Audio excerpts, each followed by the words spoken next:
Hello, everyone, and welcome back to Nightmare Narratives. I can picture some of you already in bed, maybe some of you just getting home from work.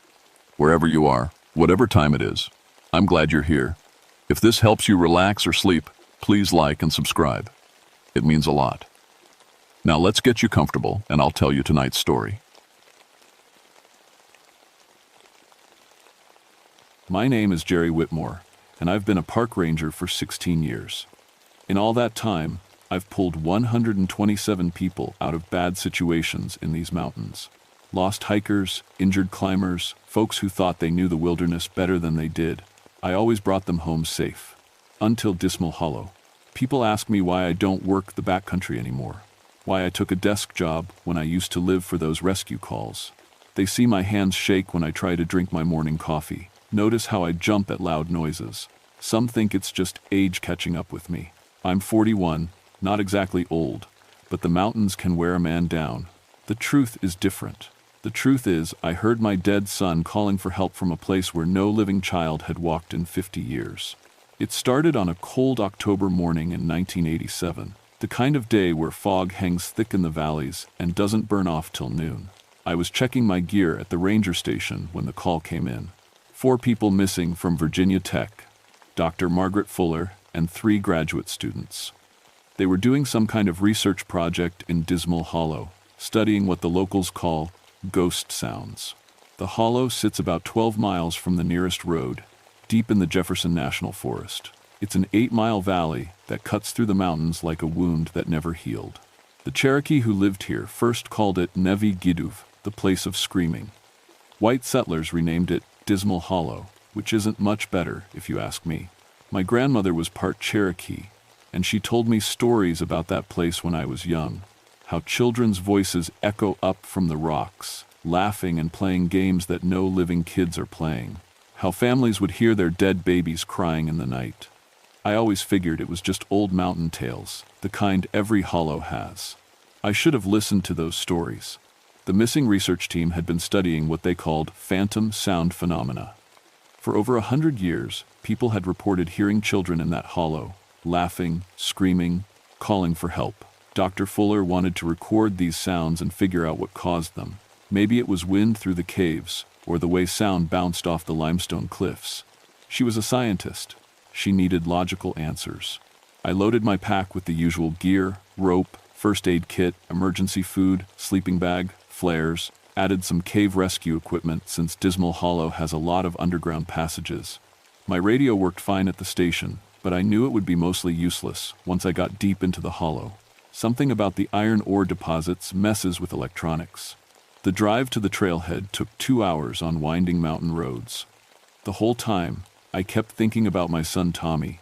He died 3 years earlier in a climbing accident out in Colorado. 18 years old, fell from a cliff face while I was teaching him to rappel. My fault for taking him on a route too hard for his skill level. My fault for not double-checking his gear. My fault for letting him go first. I tried not to think about Tommy when I was working. It made my hands unsteady, my judgment cloudy. But something about this call made me remember his voice, the way he'd shout, "Dad, watch this," before trying something that scared me half to death. The fog was thick when I reached the hollow's mouth. Thick enough that my flashlight beam seemed to bend and twist in strange ways. The temperature dropped 15 degrees the moment I stepped past the tree line, like walking into a refrigerator. My breath came out in white puffs, which was odd for October in Virginia.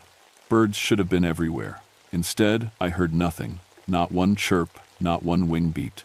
Just silence so complete it made my ears ring. I found their camp about 2 miles in. 4 tents arranged in a neat square, a fire ring with cold ashes, recording equipment set up on a folding table. Everything looked normal except for 2 things. Coffee was still warm in the pot, and all 4 sleeping bags were empty but still zipped up tight, like they'd vanished right out of their beds. I called out their names. "Dr. Fuller, this is Ranger Whitmore." My voice echoed off the hollow walls in a way that didn't sound right. Instead of one echo, I heard 3 or 4, all coming from different directions. Like the rocks were playing my words back to me in pieces. The recording equipment was still running. I hit playback and listened to hours of static broken up by strange sounds, clicking, tapping, what might have been whispers. Then I heard something that made my skin crawl. Clear as day, a child's voice saying, "Come, play with us." I rewound the tape and played it again. Same voice, same words. But Dr. Fuller's notes said they'd been alone in the hollow for 3 days. No families camping, no day hikers. The nearest road was 12 miles away through rough terrain. Where had that child come from? I checked my compass. The needle spun like a broken clock, never settling on any direction. My GPS unit showed nothing but static. Radio was just high-pitched whining that hurt my ears. I was on my own. Following their trail wasn't hard at first. 4 sets of adult footprints in the soft earth, heading deeper into the hollow. Dr. Fuller wore size 6 hiking boots. The grad students, 2 men, 1 woman, according to the missing person report, left clear tracks in their expensive trail shoes.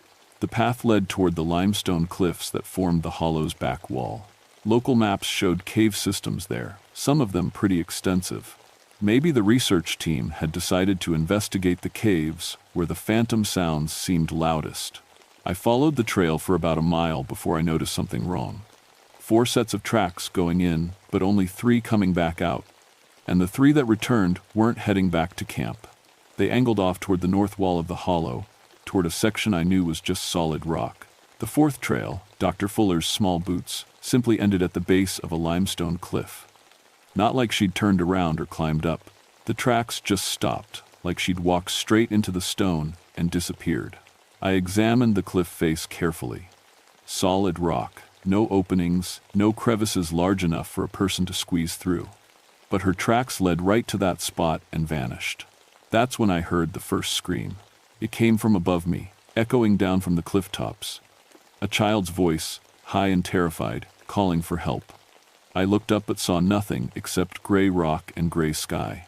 The scream came again, then again, each time from a different direction. North, south, east, like multiple children were scattered around the hollow, all in trouble at once.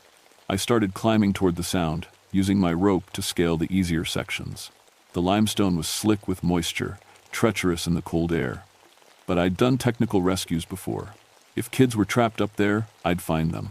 Halfway up the cliff, I found Sarah Kim, one of the grad students. She was wedged in a narrow chimney between 2 rock faces, about 40 feet off the ground. At first I thought she was dead. Her eyes were open but didn't track when I called her name. She was breathing, though, shallow and fast, like she was having a nightmare.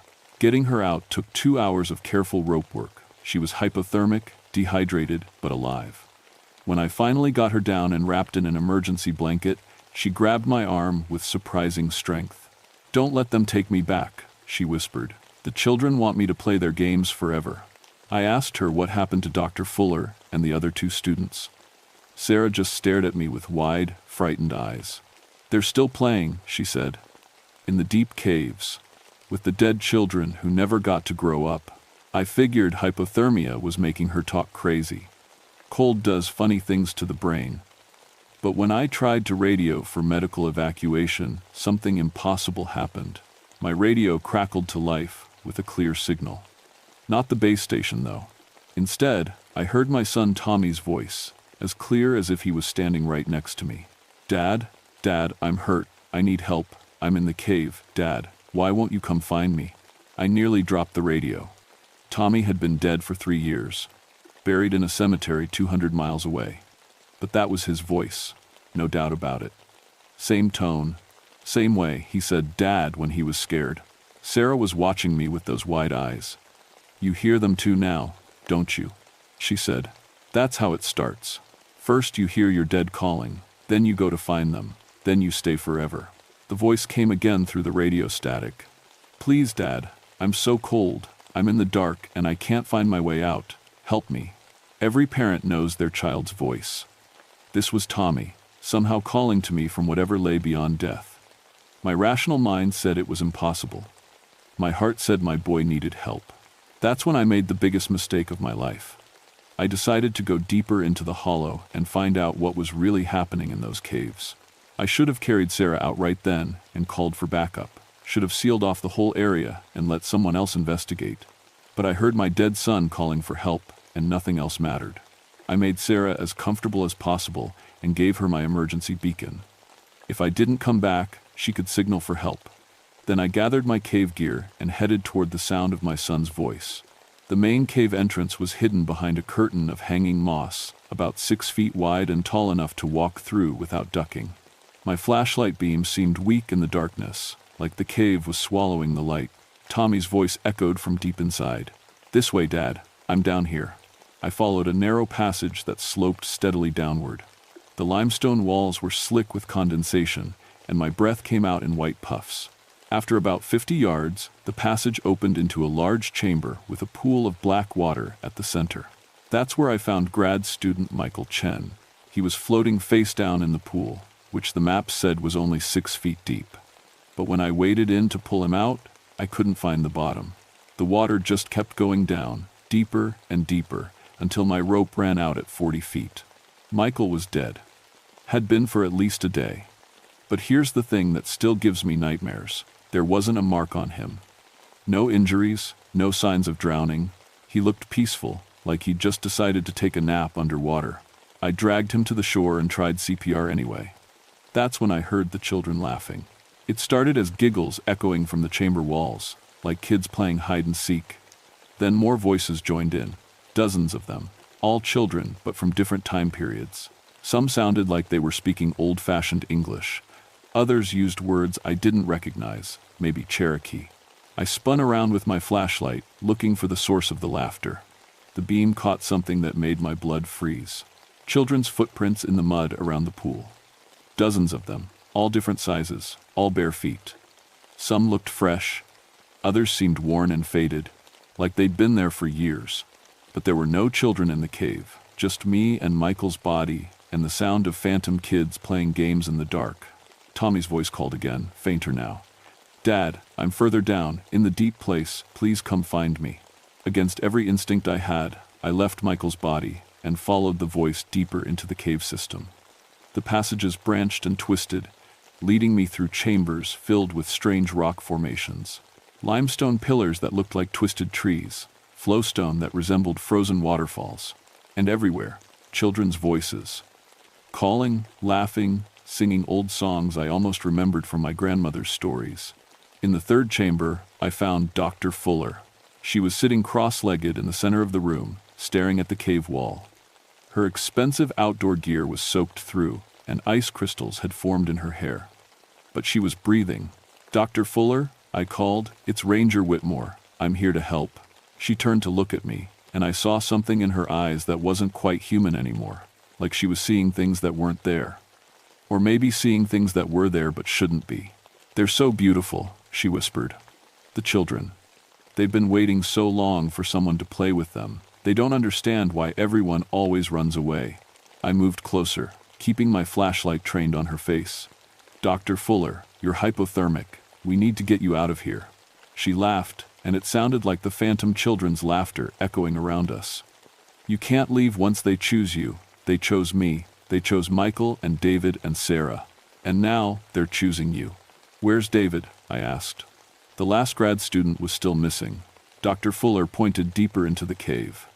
"He went to play the finding game. They hide, and you seek. But the rules are different here. Time works differently.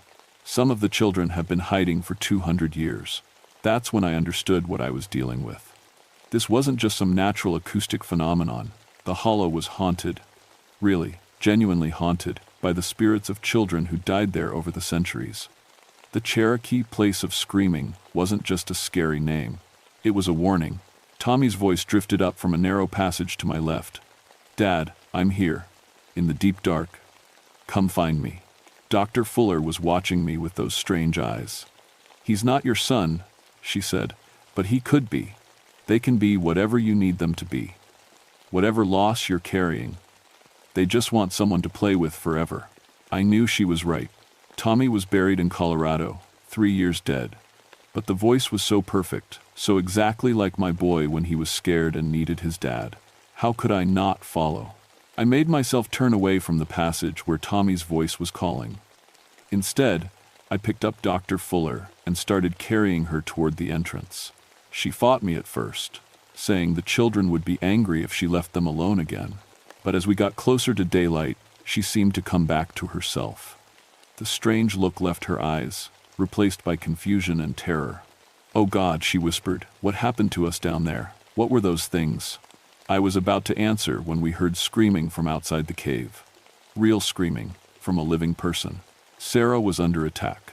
I ran toward Sarah's screams, leaving Dr. Fuller by the cave entrance. What I saw when I reached the spot where I'd left the grad student made me question everything I thought I knew about reality. Sarah was surrounded by children. Not phantom voices or mysterious footprints. Sarah, actual children, translucent but clearly visible in the gray afternoon light. There were dozens of them, ranging in age from maybe 5 to 15.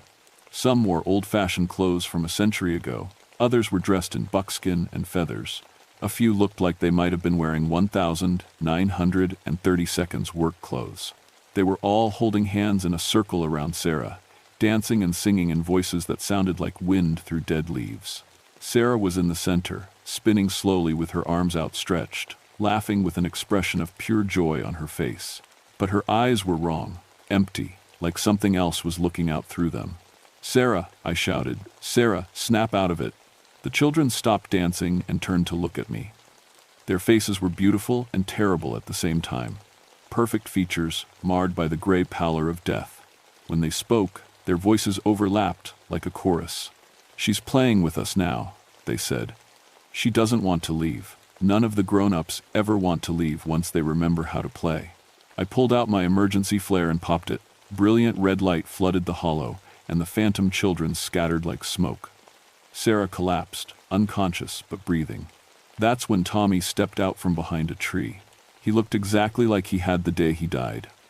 18 years old, wearing his favorite climbing gear, that crooked smile on his face that always meant he was about to try something dangerous. But his skin had the same gray pallor as the other phantom children. "Hey Dad," he said, and his voice was warm and real, and exactly like I remembered. "I've been waiting for you. We've all been waiting." Every rational part of my mind knew this wasn't my son. Tommy was dead. I'd seen his body, attended his funeral, visited his grave, but the emotional part, the part that still blamed itself for his death, wanted so badly to believe. "You're not Tommy," I said, though my voice cracked saying it. He tilted his head in that familiar way. "I'm as much Tommy as you need me to be. All your memories of me, all your love, all your guilt. I can take that pain away, Dad. We can climb together forever here. You'll never have to worry about me falling again." More phantom children emerged from the trees. I realized they weren't random spirits. Each one represented someone's loss. A parent's dead child, a sibling who died young, a friend taken too soon. The hollow somehow fed on grief, creating perfect replicas of the people we'd lost. "This is what happened to Dr. Fuller's team," I said, understanding finally flooding through me. "They came here to study phantom sounds, but the sounds studied them back. Found their losses, their grief, and used it against them." Tommy nodded. "Michael's little sister drowned when he was 12. He never forgave himself for not watching her more carefully. David lost his twin brother in a car accident. Sarah had a baby that died of SIDS. Dr. Fuller." He paused, smiling that terrible, beautiful smile. "Dr. Fuller lost her own son in a climbing accident. Just like you lost me." The hollow had chosen its victims perfectly. 4 people, all carrying the weight of a child's death, all vulnerable to the promise of reunion. "The Cherokee were right to call this a place of screaming," Tommy continued. "But not because of the dead. Because of the living who come here and scream when they realize they have to choose. Let go of their grief, or stay forever trapped by it." I looked at Sarah, unconscious in the dirt. At Dr. Fuller, stumbling out of the cave. At my phantom son, offering me everything I'd ever wanted and could never have. What about the others? Michael, David? Tommy's expression grew sad. They made their choice. They're with their lost ones now, playing in the deep places where time doesn't matter. They're happy, Dad. Happier than they ever were in the living world. I thought about it. 3 years of guilt, 3 years of wishing I could go back and save him. The phantom Tommy was offering to end all that pain. But he wasn't really offering to end it. He was offering to make it permanent.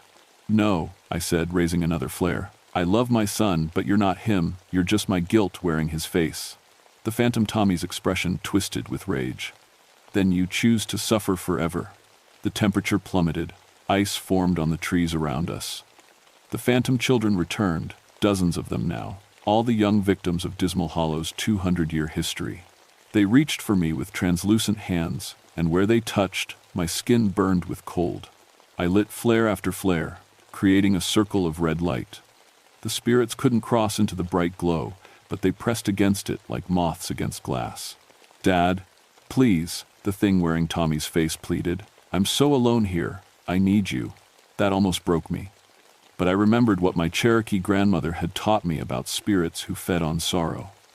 The only way to defeat them was to let go of what they were feeding on.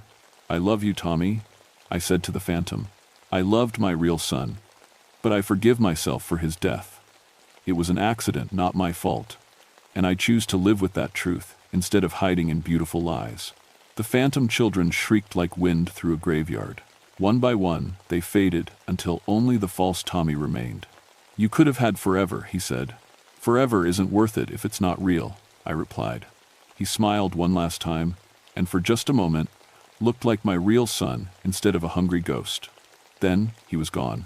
I carried Sarah out of the hollow while Dr. Fuller stumbled behind us, muttering about children who shouldn't exist. It took us 6 hours to reach the trailhead, and by then, my hair had gone completely gray from shock and cold. The official report blamed natural gas leaks for the hallucinations and hypothermia. Michael Chen and David Park were listed as missing, presumed dead in an underground river system. The National Forest Service closed Dismal Hollow indefinitely, citing geological instability. 3 people went into those caves and never came out. But I know the truth. They're still there, playing eternal games with phantom children in chambers where time doesn't work the way it should. Part of me envies them. They got to keep their illusions. I took a desk job after that. Couldn't handle the backcountry anymore. Couldn't trust my own judgment when it came to mysterious disappearances. My hands shake when I try to drink coffee. I jump at sudden noises. But I'm alive, and I'm sane, and I remember the difference between loving someone and being consumed by grief. Sarah recovered physically but never talks about what happened. She changed majors from geology to art therapy, works with children who've experienced trauma. Dr. Fuller published one paper about psychogeological phenomena, then retired from academia. We don't stay in touch. The hollow is still there, still calling to people who've lost children, still offering beautiful reunions that last forever. I monitor the missing person reports from that area, try to warn people away when I can, but grief makes people stupid, makes them ignore warnings from rangers who don't understand what it's like. Sometimes, late at night when I'm alone, I still hear Tommy calling for me. Not the phantom version, my real son's voice, carried on memory and love, instead of supernatural hunger. The difference is subtle but important. I've learned to live with missing him instead of being destroyed by it. That's what the hollow couldn't understand. Grief isn't something to be cured or escaped. It's something to be carried, acknowledged, and slowly transformed into something bearable. If you're ever hiking in the Appalachians and you hear voices of loved ones calling from where they couldn't possibly be, run. Don't investigate. Don't think you can handle whatever's down there. Don't believe the beautiful lies that hungry places tell. I made it out because I chose reality over fantasy, truth over comfort. Most people aren't strong enough to make that choice when faced with the chance to undo their worst losses. The hollow is patient. It's been waiting for 200 years. It can wait 200 more. But it's always listening for the sound of grief calling back. And sometimes, on very quiet nights, I swear I can hear it screaming back.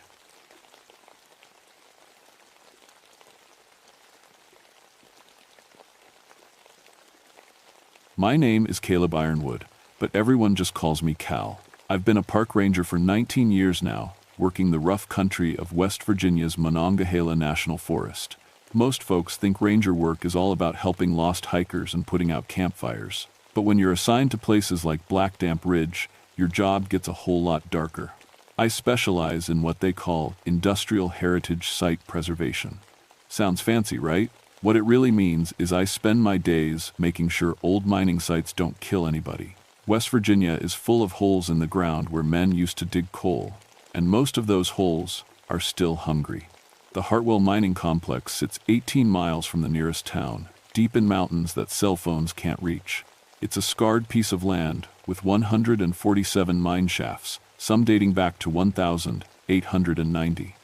The company shut down operations in 1978, but the mountain remembers everything. 312 men died in these tunnels over the years. The worst was in 1943 when a methane explosion took 23 souls in one terrible moment. My grandfather was one of them. That's why I never believed in mining ghosts. I figured if dead miners were hanging around anywhere, Grandpa would have found a way to let me know. But that was before November 1994, before the first hard freeze, before I saw the shift change in a mine that closed 16 years ago. It started when the college boys from West Virginia University came up to do their geological survey. Dr. Maria Santos led a 3-person team doing routine readings on the sealed shafts. Should have been simple work. Check air quality, test for ground stability, make sure the old tunnels weren't leaking anything nasty into the water table. But their equipment started acting crazy. Gas detectors showing methane readings in areas that had been flooded since Carter was president. Heat signatures coming from shafts that were supposed to be cold and dead. Dr. Santos called our office on a Tuesday afternoon, voice tight with confusion. Ranger Ironwood, we're getting impossible readings here. Equipment's showing active mining in shaft number 7, but that shaft was sealed and flooded in 1978. I told her to pack up and come back Wednesday. Old mining equipment sometimes gives false readings. Mineral deposits in the rock can mess with electronic gear. But Wednesday morning came and went with no sign of the university team. I loaded my truck with mine safety gear, gas detectors, emergency oxygen, rope rescue equipment, and enough industrial flashlights to light up a football field. The drive up to Hartwell takes an hour on good roads. In November, with ice forming on the mountain passes, it took me closer to 2. The abandoned mining complex looks like a battlefield. Acid mine drainage has stained the rocks orange and red. The ground is unstable from all the tunnels underneath. Most of the shaft entrances are sealed with concrete and steel, but you can still see the dark mouths of the mines that haven't been properly closed yet. I found the university team's vehicle parked outside mine shaft number 7. All their equipment was stacked neatly beside the truck. Expensive instruments worth more than my annual salary, just sitting there in the cold. But no sign of Dr. Santos or her 2 graduate students. That's when I heard it for the first time. A sound like pickaxes hitting coal, echoing up from the sealed shaft. The concrete plug had been in place for 16 years, but the sound was coming from behind it, deep underground. I checked my watch. 2 p.m. exactly. Shift change time. The sound stopped as suddenly as it started, but the silence that followed was worse than any noise. It felt like the mountain was holding its breath, waiting for something I didn't understand yet. I set up my equipment and started testing air quality around the sealed entrance. My detector immediately started screaming. Methane and carbon monoxide readings that should have been impossible. The shaft had been flooded and sealed.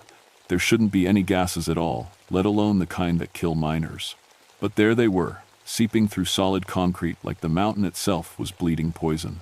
I radioed headquarters, but the mountains swallow radio signals like they swallow men. I was on my own with 3 missing people and readings that made no sense. The smart thing would have been to leave, come back with a full team and better equipment. But I've never been accused of being smart. And somewhere down in that darkness, 3 people might be running out of air.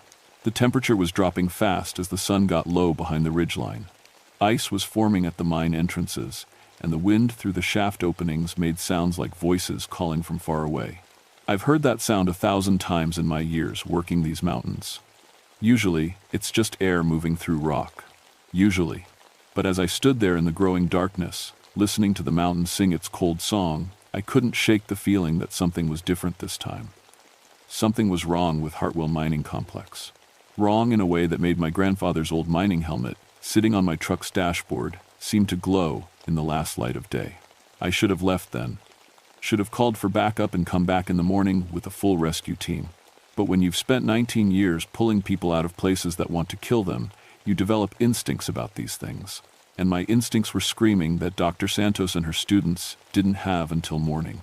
I spent the next 2 hours setting up a safe perimeter around the mine entrances, following protocols I could do in my sleep, test every shaft opening for gas leaks, check structural integrity of the ground, establish communication points, create exit strategies in case things go bad. But everything was wrong from the start. My flashlight beam kept dimming whenever I pointed it directly at mine shaft. Number 7, like the darkness inside was thick enough to swallow light. The taste of coal dust hung in the air, sharp and bitter on my tongue, even though no mining had happened here since before I started high school. At 6 p.m., I heard the whistle. Not a bird call or wind through the rocks, a mine whistle, the kind they used to blow for shift changes back in the day. 3 long blasts echoing from multiple shafts at once, even the ones that were sealed tight. I checked my watch and felt my skin crawl. 6 o'clock. Evening shift change, just like when the mines were running. I tried to tell myself it was just the wind, but the sound was too precise, too human, and it came from underground, from places where no one should be able to make any sound at all. That's when I found the tracks. Fresh mining cart tracks in the mud outside shaft number 12, which had been sealed since 1976. The tracks led right up to the concrete barrier and stopped, like someone had wheeled a cart full of coal right into solid stone. But that wasn't the weird part. The weird part was how fresh they looked, cut deep into mud that had been frozen solid until this afternoon. I knelt down and touched one of the track marks. The edges were sharp and clean, like they'd been made minutes ago, not decades. My radio crackled to life, static-filled and broken.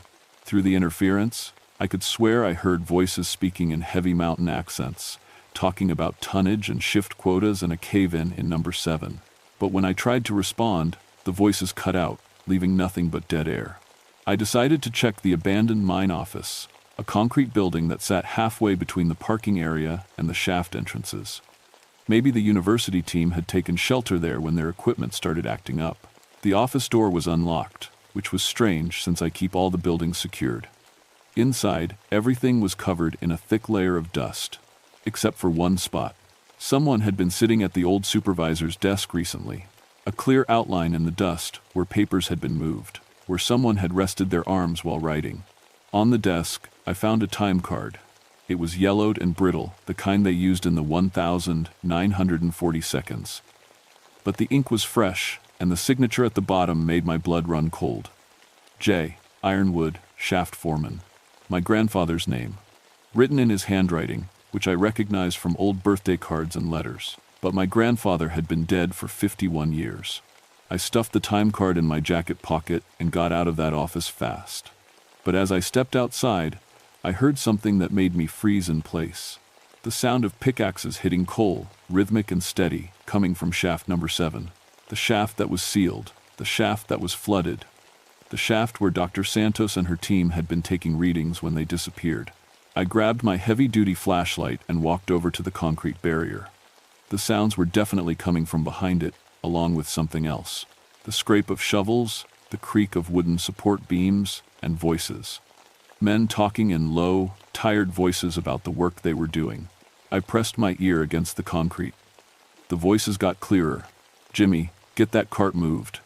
We got quota to make. Seam's running thin here, boss. Might have to go deeper. Air's getting bad. We need more ventilation.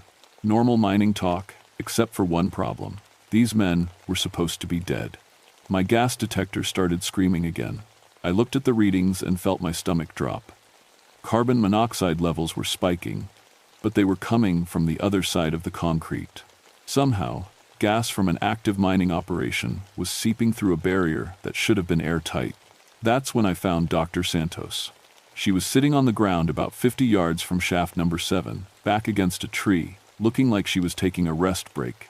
But something was wrong with her breathing. Each breath came with a wet, rattling sound that I recognized from my grandfather's stories about black lung disease. "Dr. Santos?" I called out as I approached. "Are you okay?" She looked up at me with eyes that were way too old for her face. When she spoke, her voice was rough and strained, like she'd been breathing coal dust for decades instead of days. Can't stop working," she wheezed. "Foreman says, quota not met, shifts not over." She held up her hands. They were black with coal dust, nails broken and bleeding from digging. But the scary part was her eyes. They looked past me, focused on something I couldn't see. "Where are the other members of your team?" I asked. "Down below," she said, pointing toward the sealed mine entrance. "Shift started Monday. Got to finish the work." Dr. Santos had been missing for 3 days. But she was talking like she'd been working underground for weeks. The black lung symptoms that were killing her breath should have taken years to develop, not hours. I tried to help her stand, but she pulled away. "Can't leave," she said. "Whistle hasn't blown. Shift's not over." And then, as if summoned by her words, the mine whistle blew again. 3 long blasts from underground, from shafts that had been silent for 16 years. But this time, I saw something that made my rational mind start cracking apart. Figures in mining gear walking toward the shaft entrances, translucent like heat shimmer on a summer day, but clearly human-shaped. They carried pickaxes and lunch pails, wore the kind of hard hats they used in the 1942nd, and moved with the tired, steady pace of men heading to work. They walked right through the concrete barriers like the seals weren't even there. And at the front of the group, leading them into the darkness, was a man who looked exactly like the pictures of my grandfather. I got Dr. Santos back to my truck and called for medical evacuation, though I knew no helicopter could reach us in this weather. She kept mumbling about shift quotas and cave-ins, her breathing getting worse by the hour. The coal dust in her lungs was real. Whatever had happened to her down in those sealed mines, it was killing her slowly. While I waited for backup, I tried to piece together what was happening. The university team had come to take geological readings. Something about their equipment had detected impossible activity in the sealed shafts. Now 1 team member was dying from black lung disease, and 2 more were missing. At 10 p.m., the whistle blew again. This time I was ready for it. I positioned myself where I could see multiple shaft entrances and waited. The figures appeared right on schedule, dozens of them, emerging from the darkness between the trees and walking purposefully toward the mines. But they weren't heading down into the shafts. They were coming up from them. The phantom miners moved with the exhausted shuffle of men ending a hard shift. Their clothes were dirty, their faces streaked with coal dust and sweat. Some carried empty lunch pails. Others had tools slung over their shoulders. They looked as real as anyone I'd ever seen, except for the way they glowed faintly in the darkness. And they were all looking at me. The group stopped about 20 yards from my truck. Their leader, the man who looked like my grandfather, stepped forward and tipped his hard hat. "Evening, Cal," he said in a voice like gravel in a bucket. "Been waiting for you to come around." "You're dead," I said, "because sometimes the truth is all you've got left." "Dead's a relative term down in the mines," he replied. "We got work to finish. Always got work to finish." "The university students, where are they?" "Down below, where the coal is, learning the trade." His eyes, my grandfather's eyes, were sad but determined. Good workers are hard to find these days. But we always got room for more. That's when State Mine Safety Inspector Harold Daniels showed up. Hank pulled his truck up next to mine, emergency lights flashing, loaded down with specialized gas detection equipment and rescue gear. He was a good man, someone I'd worked with on a dozen mine emergencies over the years. But when he got out of his truck, the phantom miners were gone. Vanished like they'd never been there at all. "Cal, what's the situation?" Hank asked. "All business." I tried to explain about the university team, about the impossible gas readings, about Dr. Santos and her black lung symptoms.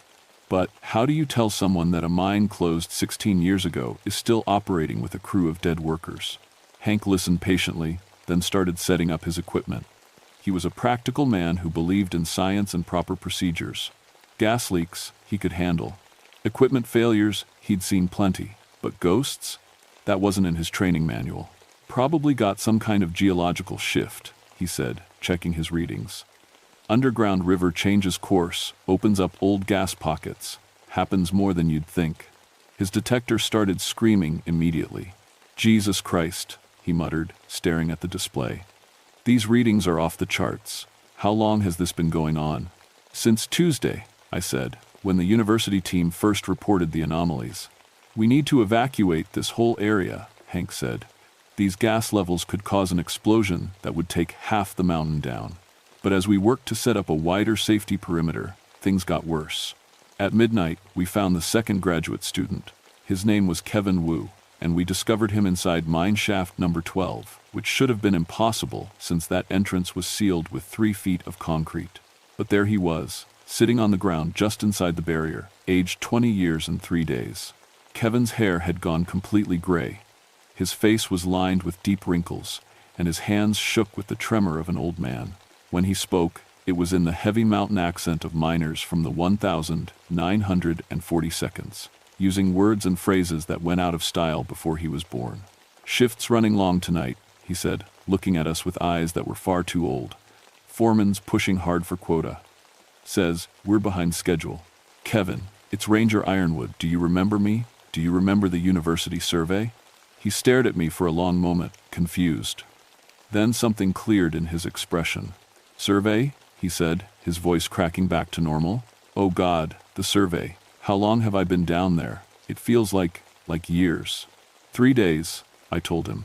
"No," he said, shaking his head. "No, that can't be right. I've been working the coalface for months. The foreman, he won't let us leave until we make quota. And we never make quota." Kevin collapsed before we could get him to the truck. Hank tried CPR, but it was too late. Whatever had happened to him in that impossible space behind the concrete seal, it had burned through his life force like a candle in a windstorm. That left one student still missing. "I'm going in," Hank announced, strapping on his breathing apparatus and checking his gas detector. "If there's someone still alive in there, we have to try." "Hank, those shafts are sealed. There's no way in or out." "Then how did these kids get inside?" He pointed to Kevin's body. "There's got to be another entrance we're missing, maybe a ventilation shaft or an old access tunnel." I tried to stop him, tried to explain about the phantom miners and the impossible things I'd seen. But Hank was a rational man in an irrational situation, and rational men do rational things even when they're completely wrong. He entered mine shaft number 12 through a maintenance access I didn't even know existed. 6 hours later, we found him in the same spot where Kevin had been sitting, perfectly preserved but changed in a way that made my skin crawl. Hank's body was completely black. Not burned or covered in coal dust, but black through and through, like he'd been carved from a single piece of coal. His skin, his clothes, even his eyes were the deep, lightless black of anthracite. But he was still breathing, still alive, still trying to speak. "The foreman," he whispered, his voice like wind through dead leaves. He says there's always room for more workers. The mine is hungry." Then Hank stopped breathing, and I was alone with Dr. Santos, who was dying slowly from black lung disease, and the growing certainty that something in these mountains was collecting workers for a shift that would never end. At 2 a.m., my grandfather's mining helmet started showing up in impossible places. I kept it on my dashboard as a remembrance, but now it was appearing at different mine entrances every time I turned around. First at shaft 7, then at shaft 12, then at shaft 3 where no one had worked since the 1960s. Each time I went to retrieve it, the helmet would vanish and reappear somewhere else. And each time, I could hear my grandfather's voice calling from deep underground. "Cal," he said, his voice echoing up from the darkness. "Cal, come down and help us finish the work. We're so close to making quota." The phantom miners were getting stronger. I could see them clearly now, dozens of men in mining gear moving through the sealed shafts like the concrete barriers were just shadows. Fresh coal was appearing at the entrances, piled high in neat mounds that shouldn't exist from mines that had been played out for decades. And the sounds never stopped.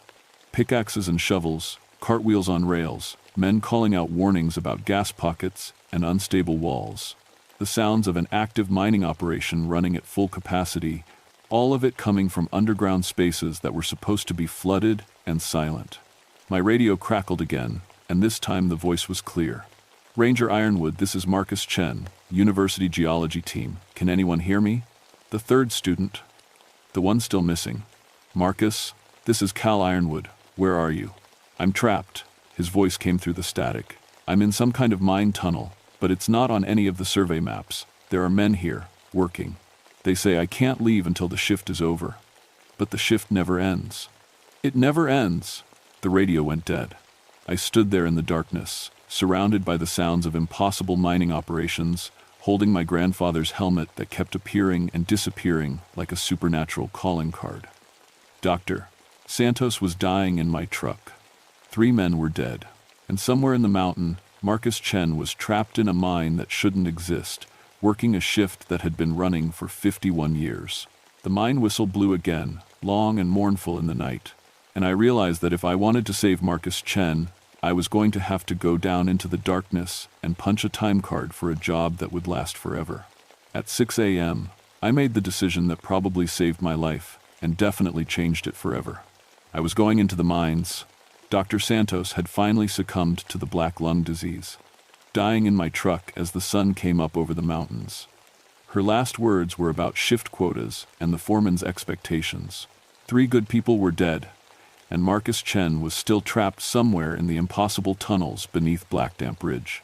I loaded my gear: breathing apparatus, gas detector, emergency oxygen, rope rescue equipment, and my grandfather's helmet, which had reappeared on my dashboard right at sunrise. This time, I put it on.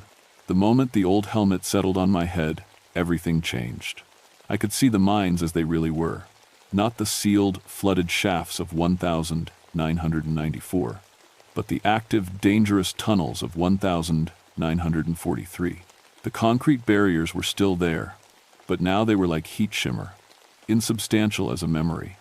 I could walk right through them. Mine shaft number 7 opened before me like a mouth full of teeth. The tunnel beyond was lit by carbide lamps and electric bulbs, full of the sounds of active mining. Cart rails gleamed with recent use. Wooden support timbers creaked under the weight of the mountain above. And everywhere, the phantom miners went about their work with the grim determination of the eternally employed. "About time you showed up," said a voice behind me. I turned around and faced my grandfather for the first time in 51 years. John Ironwood looked exactly like he had in the old family photographs, except for his eyes. His eyes held the weight of 5 decades spent working in the dark, digging coal for a company that didn't care if he lived or died. "Grandpa?" My voice cracked like I was 12 years old again. "Been waiting for you, Cal. Been waiting for someone from the family to come help us finish the job." He gestured toward the tunnel that stretched away into darkness. "We're close to quota, but the seam keeps moving deeper. Always deeper. You're dead, Grandpa. You all died in 1943. Dead don't mean much down here," he said sadly. "Company wants its coal. Foreman won't let us rest until we make our numbers. But we never make our numbers, Cal. There's always more coal to dig." As we walked deeper into the mine, I saw the full scope of what had happened. The phantom miners had been trapped in an endless cycle, working the same shifts over and over again, trying to reach production quotas that were designed to be impossible. They were driven by the same pressures that had killed them in life. The need to provide for their families, to keep their jobs, to prove their worth through hard work. "Where's Marcus Chen?" I asked. "New worker," Grandpa said. "Good with the technical equipment. Foreman has him running surveys in the deep tunnels. Says we might hit a new seam if we go far enough down." We passed other miners I recognized from old photographs and family stories. Men who had died in cave-ins, gas explosions, and lung disease, all of them still working, still trying to finish a job that would never end. Some nodded as we passed. Others were too focused on their work to notice. The tunnel system was vast, extending far beyond the original mine blueprints. The phantom miners had been digging for 51 years, creating new passages and shafts that existed in some space between the real world and whatever comes after death. The mountain itself had become a supernatural prison, holding these men in service to a company that had forgotten their names. We found Marcus Chen a mile underground, operating some kind of impossible drilling equipment that glowed with spectral light. He was working alongside miners from the 1,940 1,950 and 1,960. All of them focused on reaching a coal seam that seemed to recede as they approached it. "Marcus," I called out. He looked up, and I saw that his eyes were already starting to change. The same glassy, obsessed look that had taken Kevin Wu and Dr. Santos. The mine was claiming him, making him part of its eternal workforce. "Can't stop now," Marcus said. "Foreman says we're close to a breakthrough, just a few more hours of work." That's when I met the foreman. Thomas Brennan had been the shift supervisor who died in the 1943 explosion. He was a big man with arms like tree trunks and a voice that could cut through the noise of heavy machinery. But death had changed him. His presence filled the tunnel like smoke, and his eyes burned with an obsession that went beyond human need. "You must be young, Ironwood," he said, looking me up and down. "Your grandfather speaks highly of your work ethic. We could use a man with your skills down here." "Let Marcus go," I said. "He doesn't belong here." "Everyone belongs here," Brennan replied. Everyone who enters the mine becomes part of the crew. That's always been the rule. Company policy. The company's been dead for 16 years. Company never dies, Brennan said, with a grin that showed too many teeth. Company just changes names. Work goes on. Always more coal to dig, always more quotas to meet. I realized then what was really happening. These men hadn't just died in industrial accidents. They'd been murdered by a system that valued profits over human life, that set impossible quotas and ignored safety warnings, that treated workers like expendable equipment. Their spirits couldn't rest because their work had never been acknowledged, their deaths had never been properly mourned, and their sacrifice had been forgotten. What if I could end the shift? I asked. Brennan laughed, a sound like rocks falling down a mine shaft. Shift ends when quota is met. Quota is never met. Work goes on. But my grandfather stepped forward, and for the first time in 51 years, he challenged the foreman's authority. What if, he said slowly, what if someone from management came down to officially end the shift? Someone with the authority to close the books and send the workers home? I understood what he was asking me to do. In my jacket pocket, I still had my ranger credentials, my federal authorization to oversee industrial heritage sites. In the supernatural logic of the mine, that made me management. That gave me the power to officially end a shift that had been running since 1943. The tunnel began to shake as Brennan realized what was happening. His control over the phantom miners was breaking down, and he fought back with the fury of a man who had built his identity around exploitation and abuse. "No one leaves until quota is met," he roared, his voice becoming inhuman, monstrous. Company policy, company policy. The mountain itself seemed to rebel against the idea of the workers going free. Support timbers cracked and fell. Gas leaked from the walls, creating an explosive atmosphere that could blow us all to kingdom come. Cart tracks twisted and buckled, blocking the tunnels. But the miners had had enough. One by one, they stopped working. Pickaxes fell silent. Shovels hit the ground with metallic rings. 51 years of enforced labor came to an end, as men who had died for their work finally chose to rest. "I'm officially ending this shift," I announced, pulling out my ranger badge.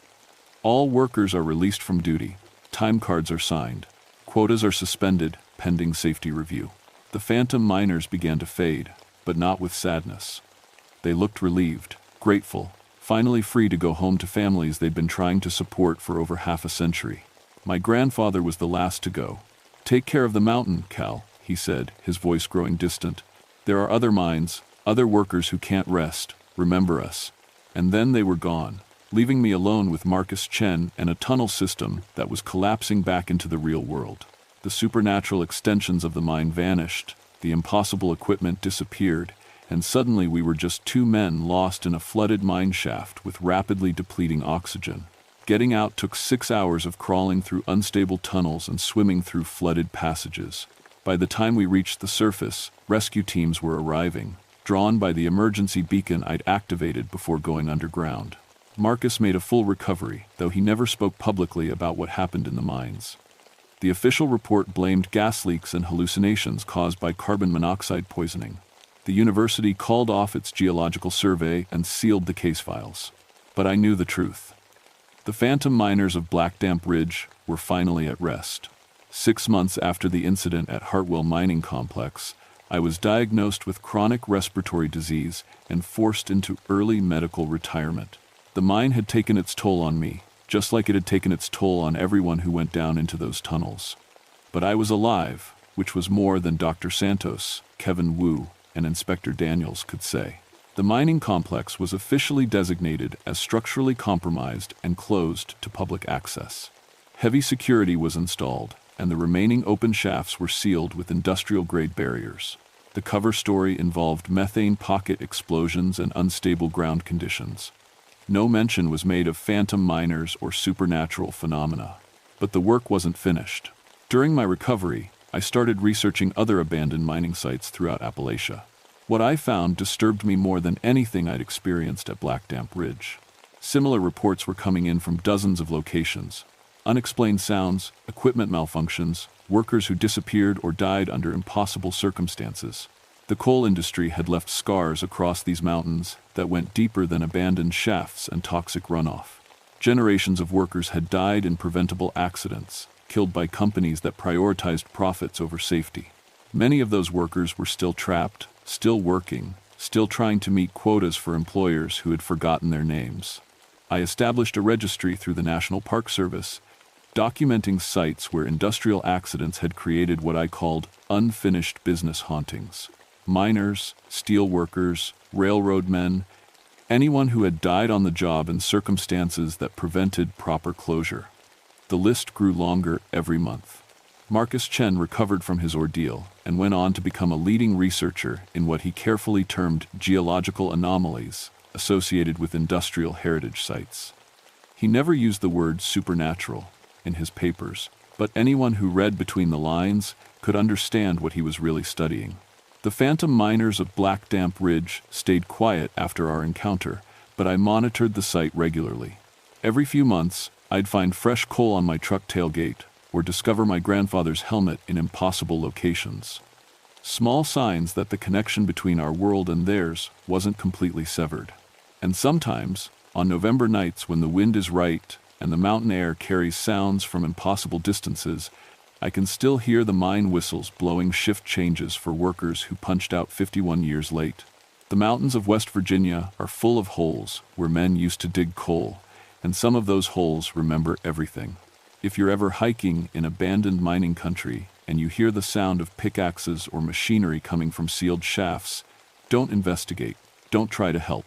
Just leave, quickly and quietly, and let the dead finish their work in peace. But if you're a ranger or an inspector or anyone else with official authority over these sites, remember that sometimes the best way to help trapped workers is to give them permission to go home. Even if they've been waiting decades for someone to sign their time cards and tell them the shift is finally over. The mining companies are gone, but the miners remain, and they're still looking for someone in management who gives a damn about the people who died making other men rich.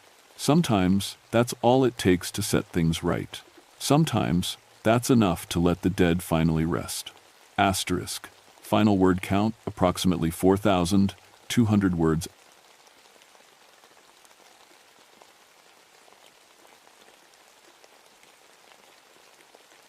My name is Elijah Moonbrook, but everyone calls me Eli.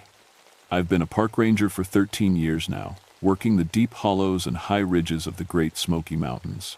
Most folks think my job is about bears and lost hikers, but I spend most of my time protecting old places, the ruins and artifacts left behind by mountain families who lived here before this land became a national park. I'm good at what I do because this place is in my blood. My great-grandfather was born in these mountains, back when families made their living from whatever the land could give them. That's why I speak the old mountain dialect, why I know which plants heal and which ones kill, and why I can read the stories written in stone foundations and rusted metals scattered through the woods. It was August 1989 when everything changed. The worst heat wave in decades had settled over the mountains like a heavy blanket. Temperatures hit over 100 degrees day after day, and the whole park was under fire watch. Even the creeks were running low, exposing rocks that hadn't seen sunlight in years. That's when Dr. Robert Hayes called from the University of Tennessee. His archaeological team had been studying old moonshine sites, places where mountain families had made whiskey during Prohibition. It was important work, documenting the culture that existed here before the government forced everyone out in the 1,930 seconds. Eli, Dr. Hayes said over the phone, his voice tight with excitement, "You need to see what we found at Cataract Creek. There's something impossible happening here." I knew the Cataract Creek site well. It sat in a hidden hollow about 15 miles from the nearest hiking trail, accessible only by following the creek bed through a maze of rhododendron thickets. The place had history, bad history. In 1927, federal agents raided the Whitlock family operation there. 8 people died in the shooting, including 3 children. The surviving family members were driven off their land and died in poverty within a few years.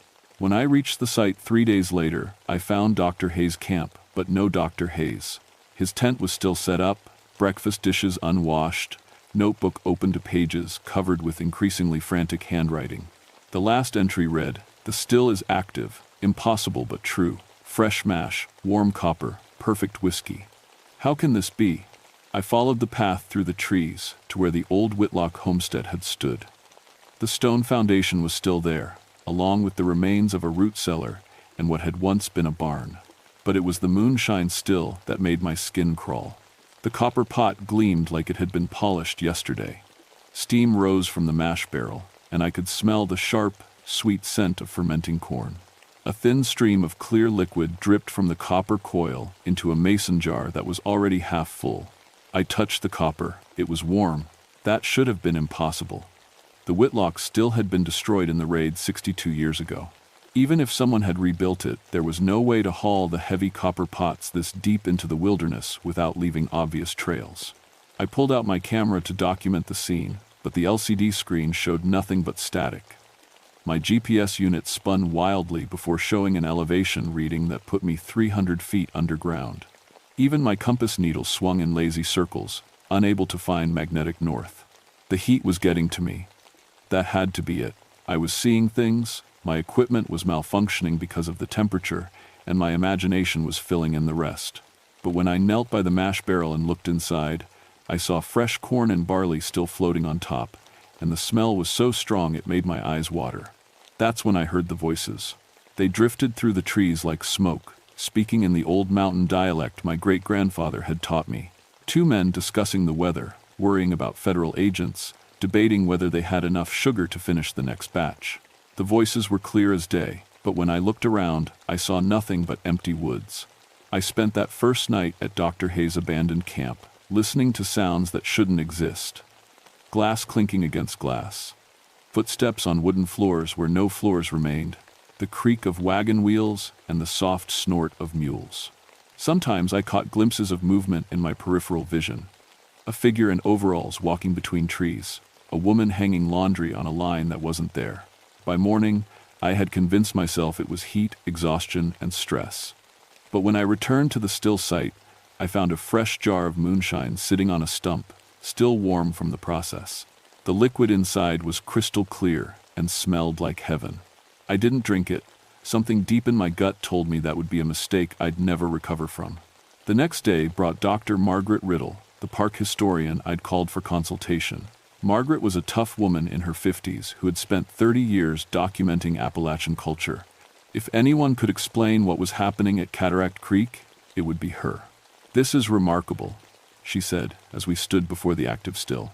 "The preservation is impossible. Copper should have corroded, wood should have rotted, and the stonework should have shifted and cracked." She knelt beside the mash barrel and took photographs with an old film camera. "Digital equipment won't work here," she said. "I tried yesterday at another site and got nothing but interference." "What other site?" I asked. "The cemetery. About a quarter-mile up the hollow. 8 graves, all fresh." She looked at me with troubled eyes. "Eli, those graves are dated 1927, but the flowers on them are less than a week old." We climbed through the thick undergrowth to the family cemetery. Sure enough, 8 simple headstones stood in perfect rows, the carved names still sharp and clear. Ezra Whitlock, age 34. Mary Whitlock, age 29. Children aged 12, 8, and 6. 3 other family members I didn't recognize. Fresh mountain laurel lay on every grave. Wild flowers that had been picked recently and arranged with care. At the head of the largest grave sat a mason jar half full of moonshine, and beside it, a tin cup. "Someone's been maintaining this place," Margaret said. "But who? The nearest neighbor is 15 miles away, and this hollow isn't on any map." I knelt beside Ezra Whitlock's grave and noticed something that made my blood run cold. Carved into the stone beneath his name were the words, "Still waiting for justice." That night, things got worse. I was lying in my sleeping bag when I heard footsteps circling our camp. Slow, deliberate steps that crunched through dead leaves and stopped just outside the ring of our flashlight's glow. Margaret heard it too. We sat back to back, listening to someone, or something, walking a patient circle around us for nearly an hour. "Who's there?" I called out several times but got no answer except the continued walking. In the morning, we found tracks in the soft dirt around our camp. Boot prints from the 1,920 with thick soles and square toes that hadn't been made in decades. The tracks led from our camp to the still site, then disappeared at the edge of the stone foundation. That's when we found Dr. Patricia Chen. She was sitting beside the still, perfectly calm, wearing clothes that looked like they came from a museum, Long dress, button-up boots, hair pinned back in a style from 70 years ago. When she saw us, she smiled and spoke in a mountain accent I'd only heard from the oldest residents. "Morning, folks. Y'all here to help with the batch? Ezra's been working all night, and we're behind schedule." Margaret and I looked at each other. Dr. Chen was part of the missing archaeological team, but this wasn't the woman who had called the university 3 days ago. That doctor, Chen, had been born in California and spoke with a slight accent from years of living in various countries. This woman sounded like she'd been born in these mountains a century ago. "Patricia," I said carefully, "do you remember me? I'm Eli Moonbrook, the park ranger." She tilted her head like she was trying to remember something from a long time ago. "Moonbrook, ain't that the family that guided the federal men in 27? Ezra mentioned, you might be coming around." The blood drained from my face. My great-grandfather had been Nathan Moonbrook, and family stories said he'd worked as a guide for federal agents during Prohibition. It was something we didn't talk about. Mountain families had long memories, and helping the government against your neighbors was the worst kind of betrayal. "Where are the other members of your team?" Margaret asked. "Team?" Dr. Chen looked confused. "Ain't no team. Just family. Ezra and Mary, the young uns, Uncle Silas. We got work to do before the Federals come back." She stood and walked to the still, where she began stirring the mash with a wooden paddle. The motions were practiced, natural, like she'd been doing it all her life. But Patricia Chen was a college professor who specialized in pottery fragments and had probably never seen a moonshine operation before this week. "Patricia," Margaret said firmly, "you're Dr. Patricia Chen from UC Berkeley. You came here to study Appalachian material culture. Do you remember any of that?" For just a moment, confusion flickered across her face. There was something. A university? Then she shook her head and went back to stirring. "Don't know what you're talking about, miss. I'm Mary Whitlock, and this here's my family's operation." That's when I realized Dr. Chen thought she was Mary Whitlock, Ezra's wife, who had been shot and killed by federal agents 62 years ago. Margaret grabbed my arm and pulled me away from the still. "We need to get help," she whispered. Something's happened to her mind. But as we walked back toward our camp, I couldn't shake the feeling that it wasn't Dr. Chen's mind that had changed. It was everything else. We tried to reach the outside world, but our radio only picked up static, mixed with something that sounded like old-time mountain music. When Margaret hiked out to the nearest ranger station, she came back pale and shaking. "The trail's gone," she said. "I walked for 6 hours and never found the main path. It's like the landscape has changed. Every time I thought I was getting somewhere, I'd end up back at the creek." That night, we heard the music for the first time. It started just after sunset. Fiddle and banjo, played in the old style my great-grandfather had taught me.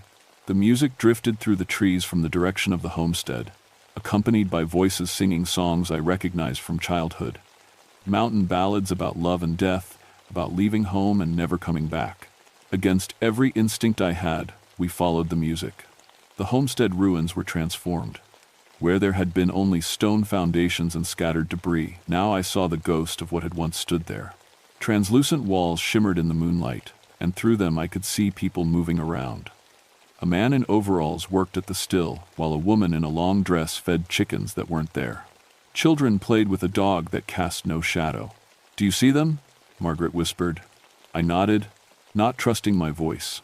The man at the still looked up and saw us watching. He had a kind face marked by hard work and worry lines, and when he smiled, I felt a chill run down my spine. He raised his hand in greeting, like we were expected guests, then went back to his work. "That's Ezra Whitlock," I said. "I've seen his photograph in the historical records." We watched the Phantom family go about their evening routine for nearly an hour. They seemed completely real, except for the way moonlight passed through them and the fact that their voices carried no weight in the air. When the man, Ezra, walked to the mash barrel, I could hear his footsteps on wooden floors that no longer existed. The next morning brought a new horror. We found Dr. Robert Hayes. He was sitting in what had once been the front yard, playing checkers with empty air. Like Dr. Chen, he wore clothes from another era and spoke in the mountain dialect. But unlike her transformation, his was clearly unfinished. He kept flickering between his normal self and whatever he was becoming. "Eli?" he said in his normal voice, looking confused and frightened. How long have I been here? I was documenting the still, and then his voice changed, became rougher, older.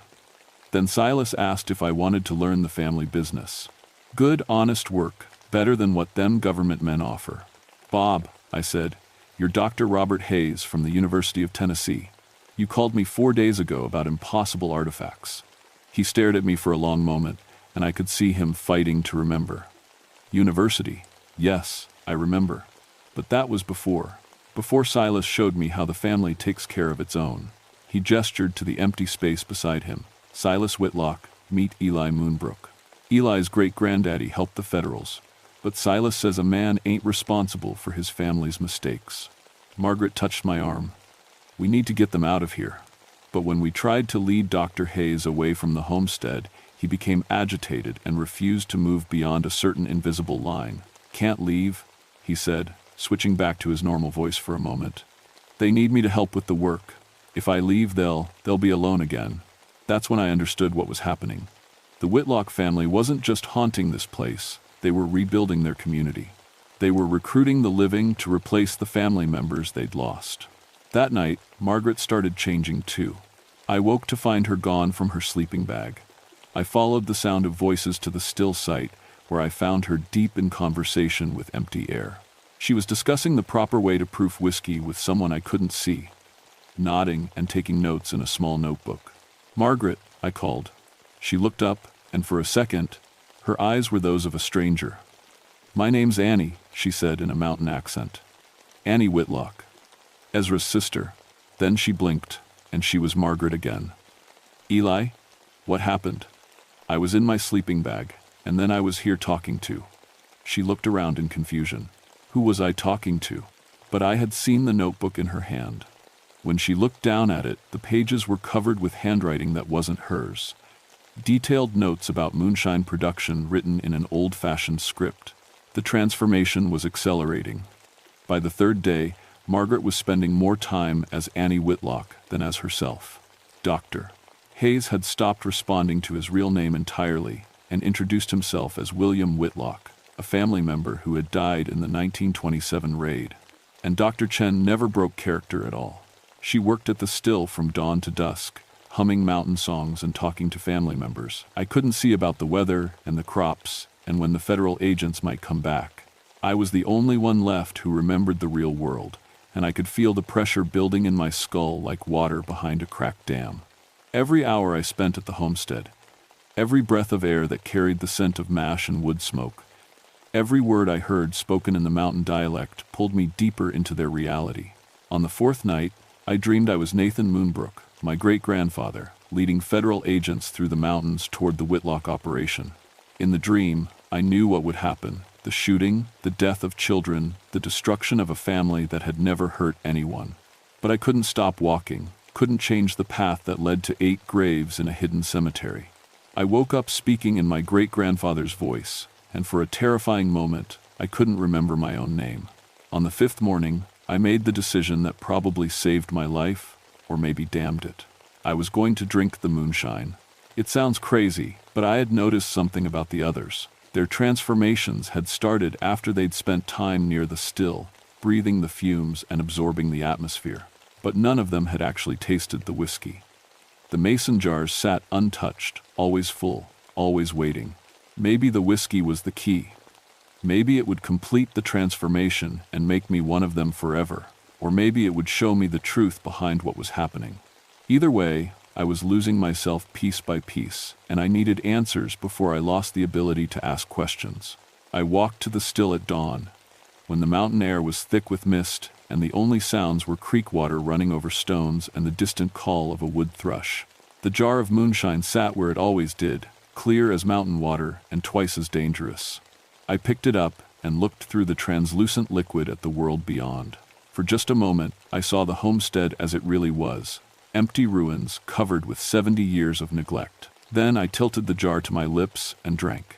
The whiskey burned like liquid fire going down, but it wasn't unpleasant. It tasted like corn and wood smoke and something else. Something that reminded me of childhood summers and my great-grandfather's stories about the old days. As the warmth spread through my chest, the world around me began to change. The ruins filled in like a photograph developing in slow motion. Walls materialized, transparent at first, then solid as stone. A roof spread itself across the rafters, and windows appeared in frames that had been empty for decades. The smell of wood smoke grew stronger, and I heard the sound of chickens clucking and a dog barking somewhere behind the house. That's when I saw them clearly for the first time. The Whitlock family stood in their front yard, watching me with expressions of hope and desperate need. Ezra, a man in his 30s with calloused hands and kind eyes. Mary, his wife, holding a baby that flickered in and out of existence.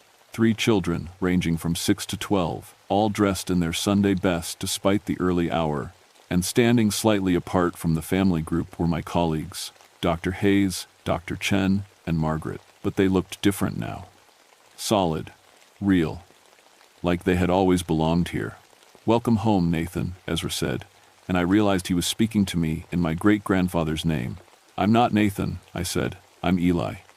Nathan Moonbrook was my great-grandfather. Ezra's face fell. "But your family, you have his blood, his voice. You came back to make things right." "Make what right?" Mary stepped forward, and I could see the bullet holes in her dress now, dark stains that never dried. "The raid, Nathan. You led them to us. You told them we were running a big operation, selling to gangsters in the city, but we weren't. We were just trying to feed our children." The memory hit me like a physical blow. Not my memory, but Nathan's, passed down through blood and guilt. My great-grandfather had needed the money federal agents offered for information about moonshine operations. His own family was hungry, and the government promised enough cash to get them through the winter. He told them about the Whitlock still, exaggerating its size and importance to increase his payment. "He didn't know," I said. "He didn't know they would kill you." "But they did," said one of the children, a girl who couldn't have been more than 8 when she died. "They shot Papa first, then Mama when she tried to help him. Uncle Silas tried to protect us, but they shot him too. Then they shot me and Caleb and little Rebecca." The weight of generational guilt settled on my shoulders like a lead blanket. "What do you want from me?" "Justice," Ezra said. "Recognition. For 70 years, we've been written up in the history books as criminals, as outlaws who deserved what we got. But we were just poor mountain folk trying to survive. Your blood brought the killers to our door. Your blood can set things right." I looked at my colleagues, hoping to see some recognition in their eyes, some memory of who they really were. But Dr. Hayes, now William Whitlock, just smiled at me like an old friend. Margaret, now Annie, was knitting something that looked like baby clothes. And Dr. Chen, now Mary Whitlock, was humming while she worked at the still, completely absorbed in her phantom life. "If I help you," I said, "if I give you what you want, will you let them go?" Ezra considered this. "They're family now. They chose to stay, chose to help us. But," he looked at his wife, and some silent communication passed between them. "If the federal government acknowledges what was done to us, if they admit the raid was wrong and we were innocent, then maybe our work here would be finished." "I can't speak for the federal government." "You wear their badge," Mary said. "You work for them, just like Nathan did. You have their authority." That's when I understood. They didn't want revenge. They wanted recognition. They wanted someone in authority to admit that what happened to them was wrong, that they had been innocent victims rather than dangerous criminals. I thought about the memorial that could be built here, the historical markers that could tell the real story of the Whitlock family. I thought about the reports I could write, the documentation I could provide. Maybe it wouldn't bring them peace, but it might be enough to release the people they'd recruited. "All right," I said, "I'll help you. But first, you have to show me what really happened that day." The world shifted around me like smoke, and suddenly it was 1927. The vision, or whatever it was, lasted only minutes, but it felt like hours. I watched my great-grandfather lead 12 federal agents through the mountains to this hidden hollow. I saw the fear in his eyes when he realized they meant to kill rather than arrest. I watched him try to warn the family, try to call off the raid. But it was too late. The agents opened fire the moment Ezra stepped out of his cabin with his hands raised. They shot the children when they ran. They shot Mary when she tried to shield her baby. They destroyed the still and burned the cabin. Then wrote in their report that the Whitlock family had resisted arrest and opened fire first. My great-grandfather carried that guilt for the rest of his life. and apparently passed it down through the bloodline like a curse. When the vision ended, I found myself standing in the ruins again, but everything looked different now. The phantom homestead was fading, becoming translucent around the edges. The Whitlock family stood before me, waiting. "I'll file a report," I told them. "I'll document what really happened here and recommend that the Park Service create a memorial. I can't promise it will change the history books, but I can promise the truth will be told." Ezra nodded slowly. "That's all we wanted. Someone to know we weren't criminals." One by one, they began to fade. The children first, then the adults, until only Ezra remained. "Tell them we were good people," he said. "Tell them we loved this land and only wanted to take care of our families." "I will." He smiled, and for a moment he looked like he might have in life. Tired but hopeful, a man who worked hard and loved deeply. Then he was gone, and I was standing alone in the ruins. Margaret, Dr. Hayes, and Dr. Chen lay unconscious near the cold remains of the still. When they woke up hours later, they remembered nothing after arriving at the site. Their notebooks contained pages of handwriting they didn't recognize, and Dr. Chen had developed a strange appreciation for mountain music she'd never shown before. I filed my report as promised. 3 months later, the Park Service approved a memorial to the Whitlock family and other victims of Prohibition-era violence. It wasn't much, just a simple plaque and a small parking area for visitors. But it told the truth about what happened here. The strange thing is, I still taste that moonshine sometimes. Not the burn of alcohol, but the deeper flavor underneath, the taste of corn grown in mountain soil, of water from hidden springs, of hands that worked with love and desperation.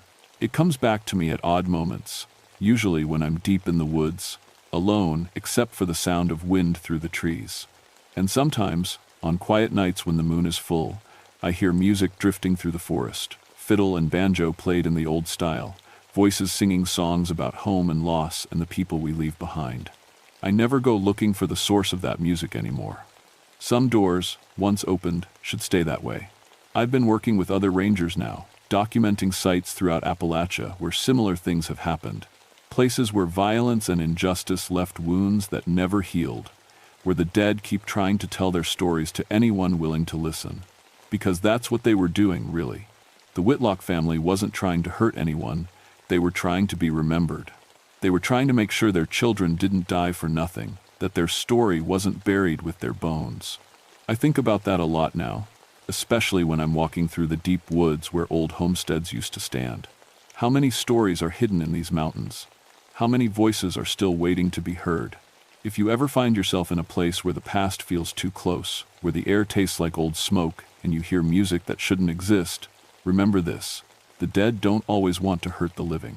Sometimes they just want someone to know they existed, that they mattered, that their lives meant something.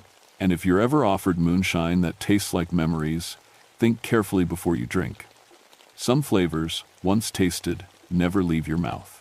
My name is Eli Moonbrook, and I know the dead have stories to tell. The question is whether you're brave enough to listen.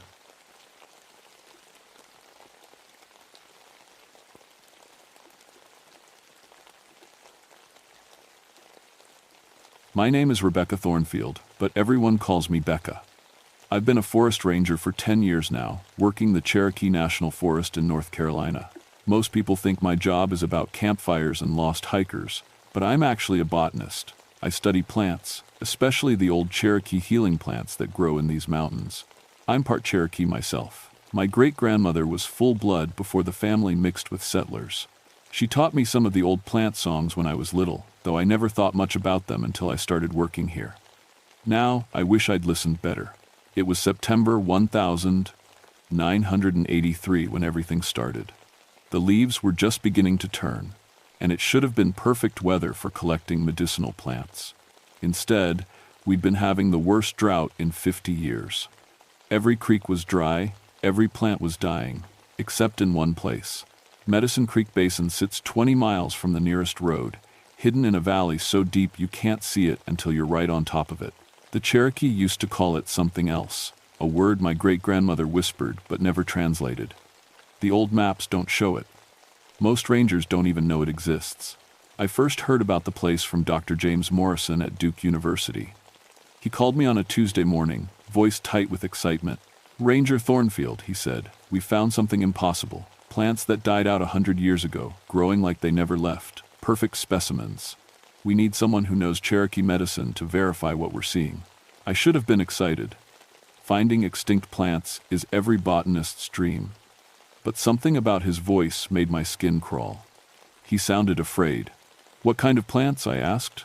"Everything," he whispered. "Ghost root, spirit tobacco, Cherokee rose varieties that haven't been seen since before the Trail of Tears. And they're not just alive, Ranger. They're thriving."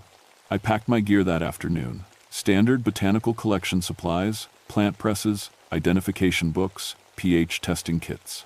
I also brought something most rangers don't carry: a folder of Cherokee medicine descriptions my great-grandmother had written down before she died.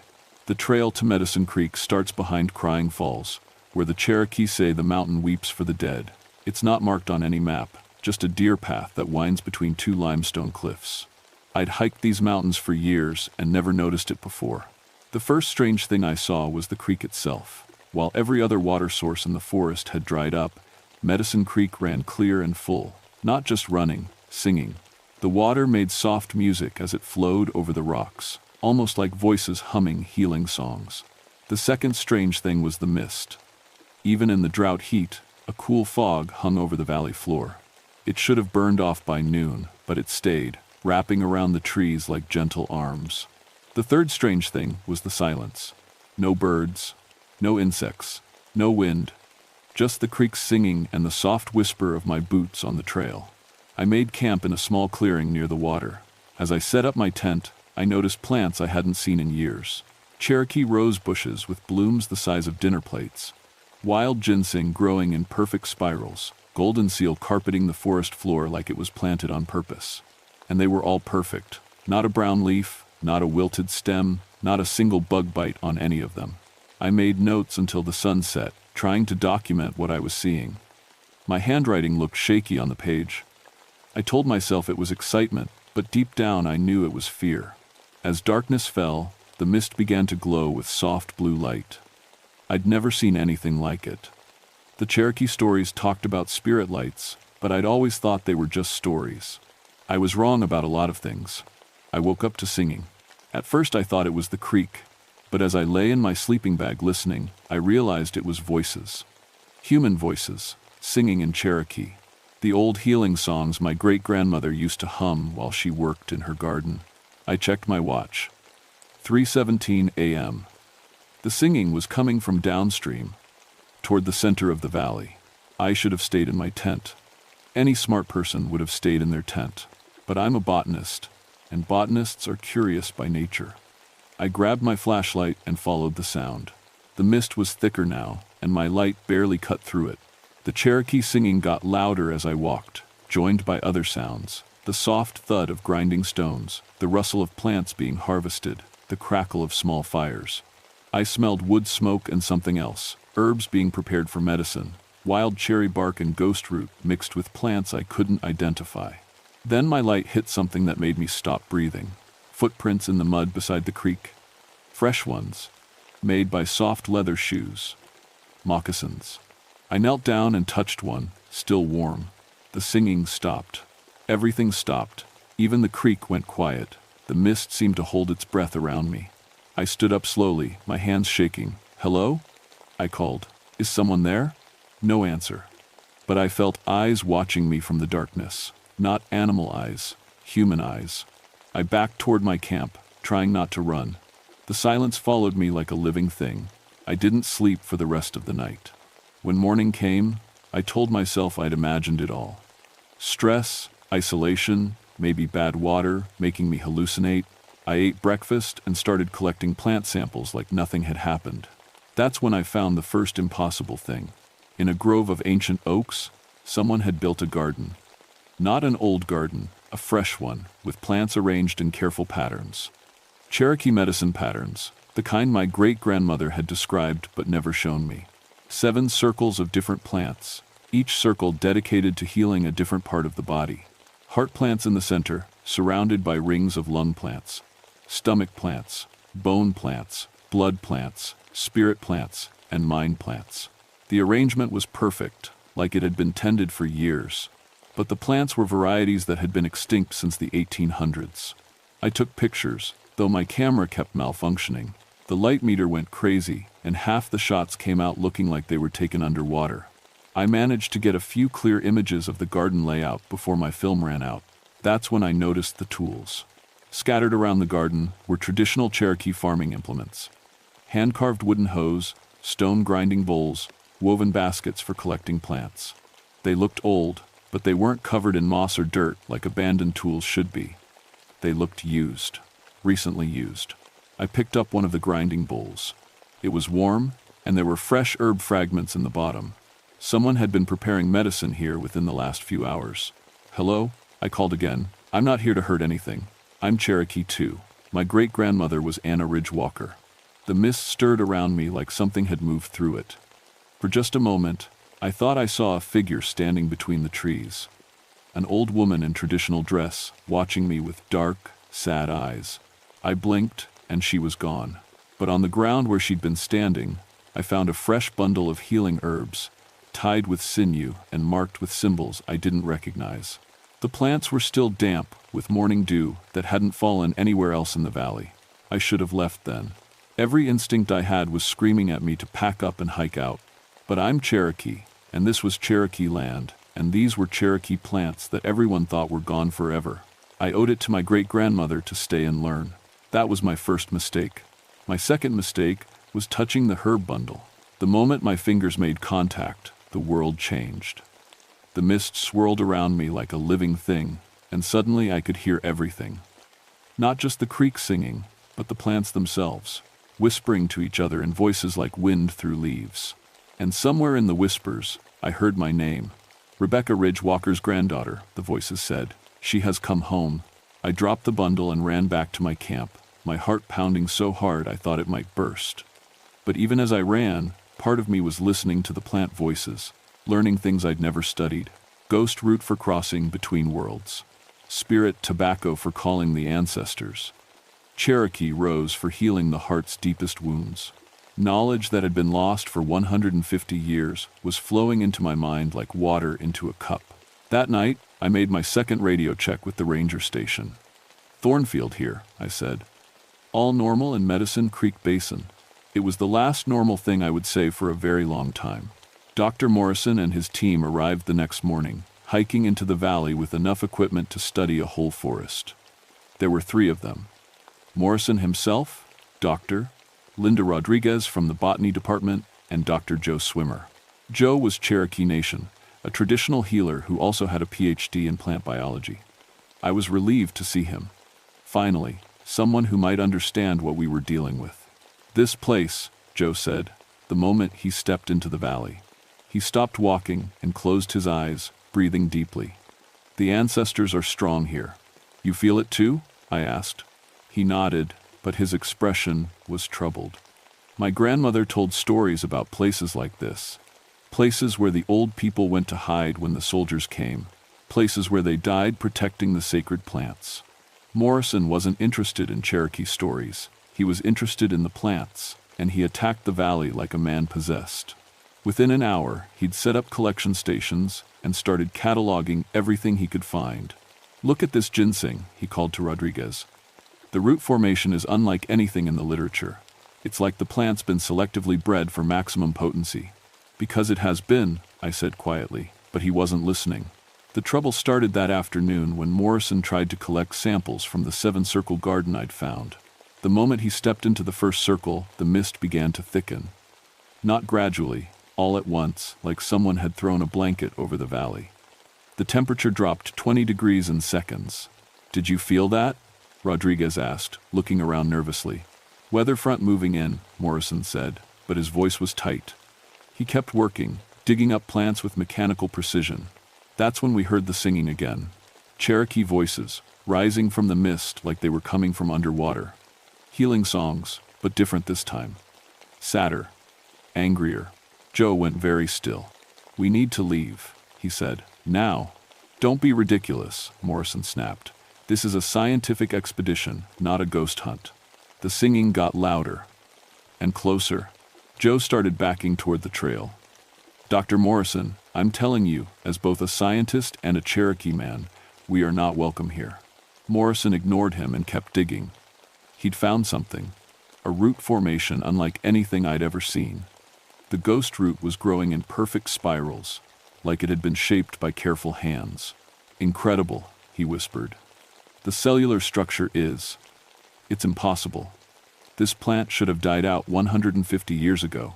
"It did die out," I said. "The soldiers burned the medicine gardens during the removal, every plant, every seed.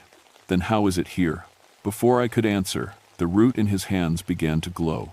Soft blue light, the same color as the mist, pulsed from the plant like a heartbeat. Morrison dropped it with a curse, but the light didn't fade.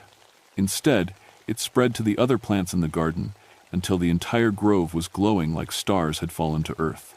And in that light, we saw them, figures standing between the trees. Dozens of them, watching us with dark, ancient eyes. Cherokee people in traditional dress, their faces painted with symbols I didn't recognize. Some carried bundles of plants, others held grinding stones and medicine bags. They were transparent like reflections in water, but they were real. I could smell the wood smoke from their fires, hear the soft whisper of their breathing. "Oh God," Rodriguez whispered. "Oh my God."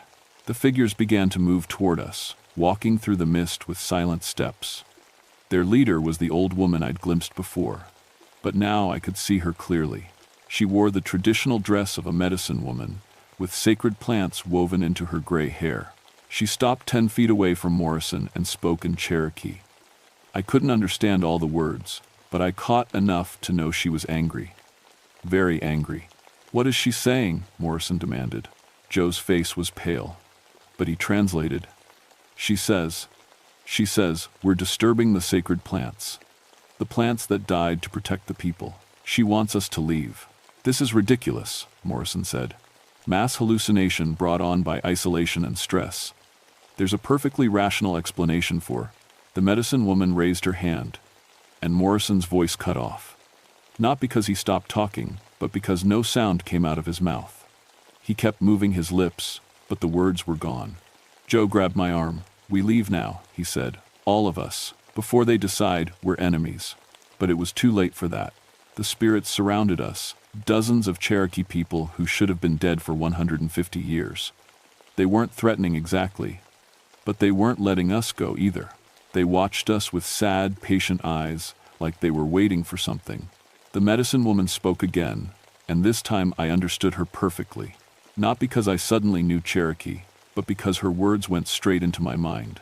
"You have Cherokee blood," she said to me, "Ridgewalker blood. You can learn, you can carry the knowledge forward." "What knowledge?" I asked, surprised that I could speak when Morrison couldn't. She gestured to the glowing plants around us. "The knowledge that died with us, the healing we protected with our lives. It must not be lost again." I looked at Joe, hoping he could help me understand, but he was staring at the spirits with a mixture of awe and terror. "We tried to preserve it," the medicine woman continued. "We stayed here, tending the sacred plants, waiting for someone who could carry the knowledge back to the people.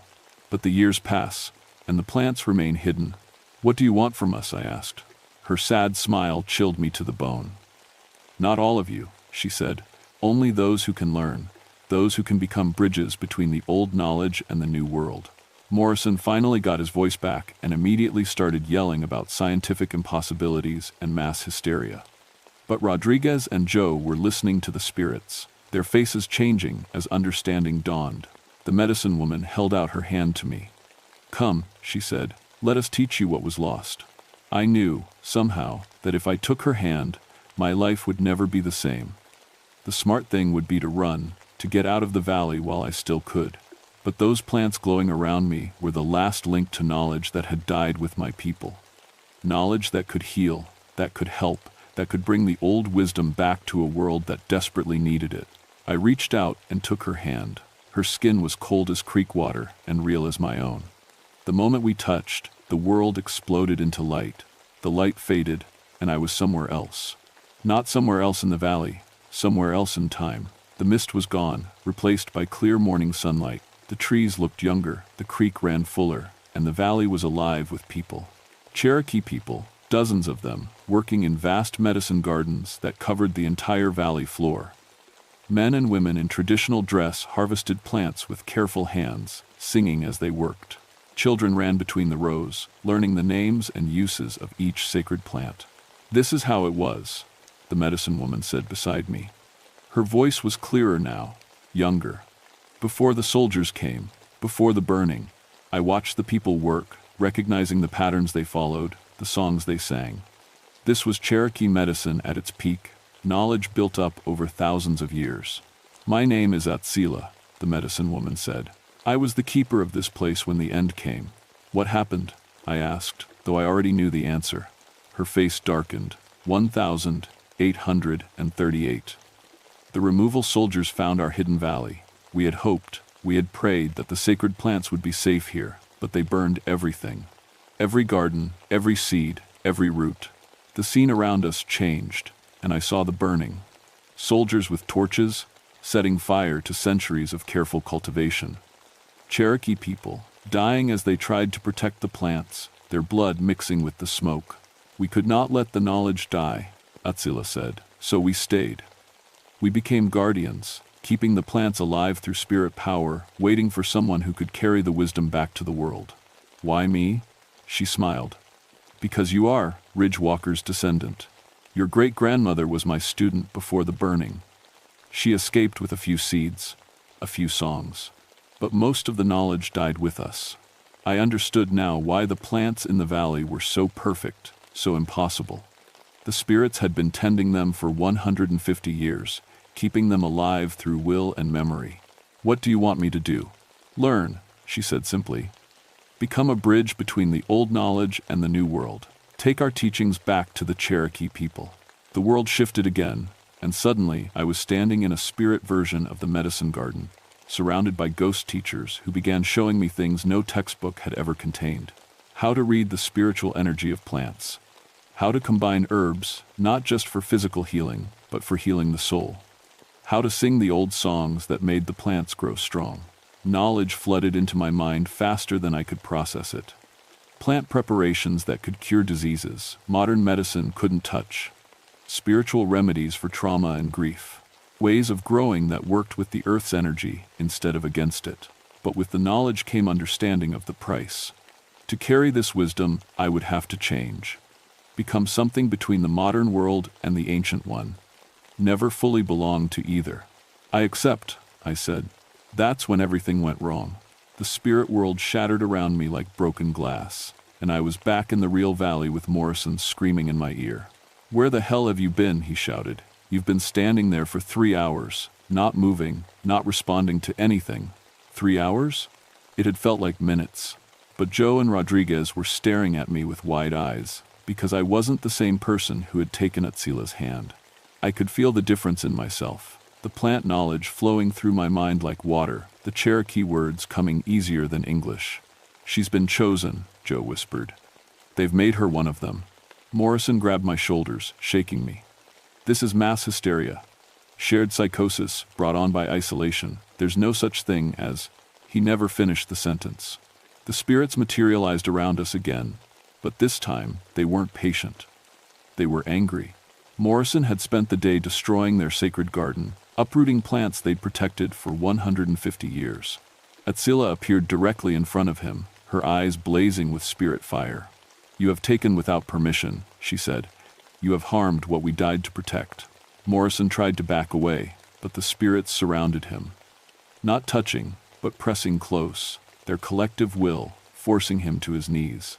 "This is what happened to us," Atsila said, her voice echoing strangely in the mist. "Soldiers who took without understanding, who destroyed without thought, you will not do the same." "We need to get him out of here," I said, finding my voice. But Joe was shaking his head. "Look at him," he whispered. Morrison's eyes were changing, becoming distant and dreamy. When he spoke, it was in fluent Cherokee. "I understand now," he said in my great-grandmother's language. "The plants are sacred, the knowledge is sacred. I will stay and learn." Rodriguez backed away from him in horror. "What's happening to him?" "They're recruiting him," I realized, "making him into a guardian." The spirits were doing to Morrison what they'd tried to do to me, but without his permission, without his understanding, He was being transformed into something between human and spirit, bound to the valley forever. "Stop this," I said to Atsila. "He doesn't understand what he's agreeing to." "He harmed the sacred plants," she replied. "He must make amends." That's when I understood the real danger. The spirits weren't just trying to preserve knowledge, they were trying to rebuild their community, replace the people who had died protecting the plants. And they weren't going to let any of us leave until they had what they wanted. Morrison was already changing, his skin taking on the translucent quality of the spirits. Soon, he would be like them, tied to the valley, unable to exist anywhere else. I had to make a choice. Use the knowledge they'd given me to fight them, or find another way to save my people. The Cherokee way was always to find balance, to heal, not harm. "I'll make you a deal," I said to Atsila. "Let them go, and I'll stay. I'll help you preserve the knowledge, but in the modern world, I'll teach Cherokee people the old ways. I'll make sure the wisdom doesn't die." Atsila studied me with ancient eyes. "And if the modern world rejects the old knowledge?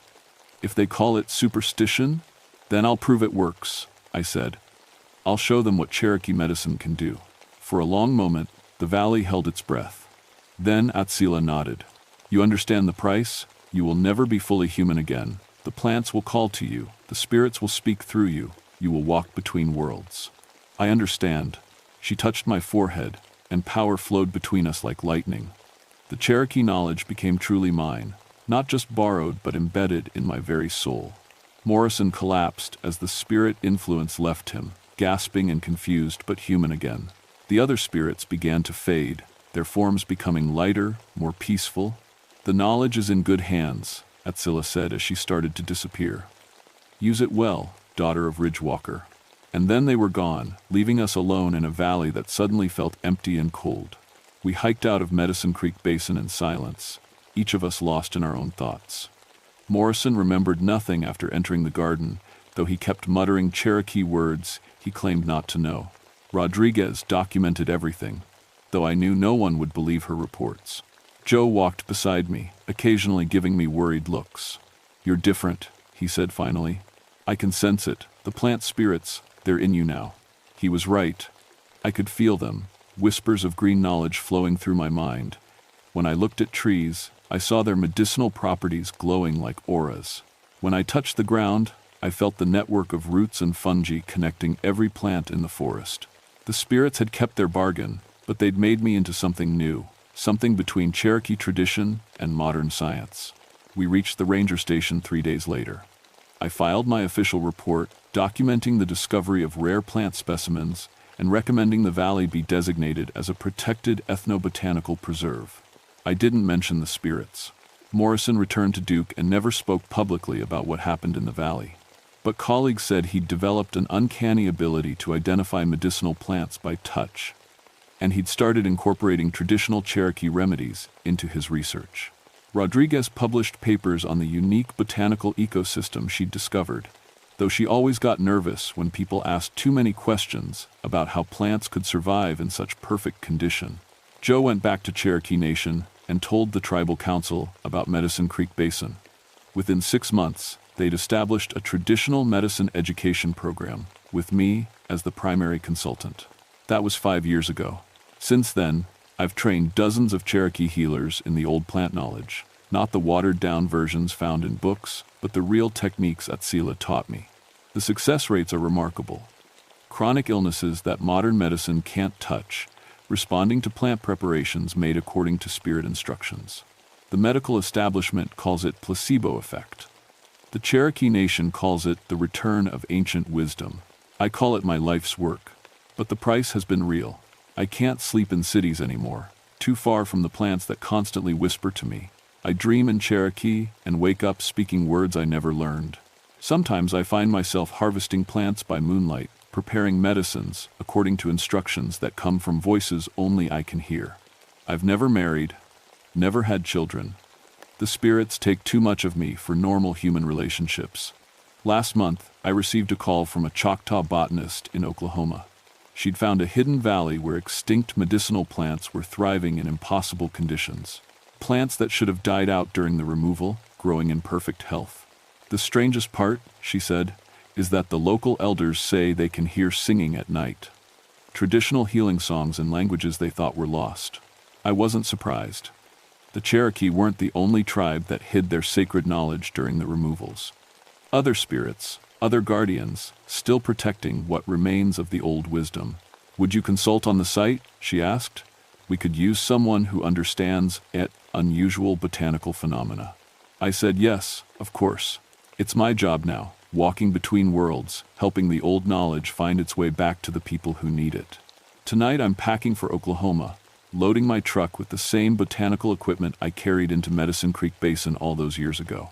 But I'm also packing traditional Cherokee items that appeared in my cabin without explanation. Medicine bags, grinding stones, bundles of herbs that grow nowhere near North Carolina. Gifts from the spirits, I think. Tools for the work ahead. As I drive away from Cherokee National Forest, I check my rearview mirror one last time. For just a moment, I see a figure standing on the ridge above Medicine Creek Basin.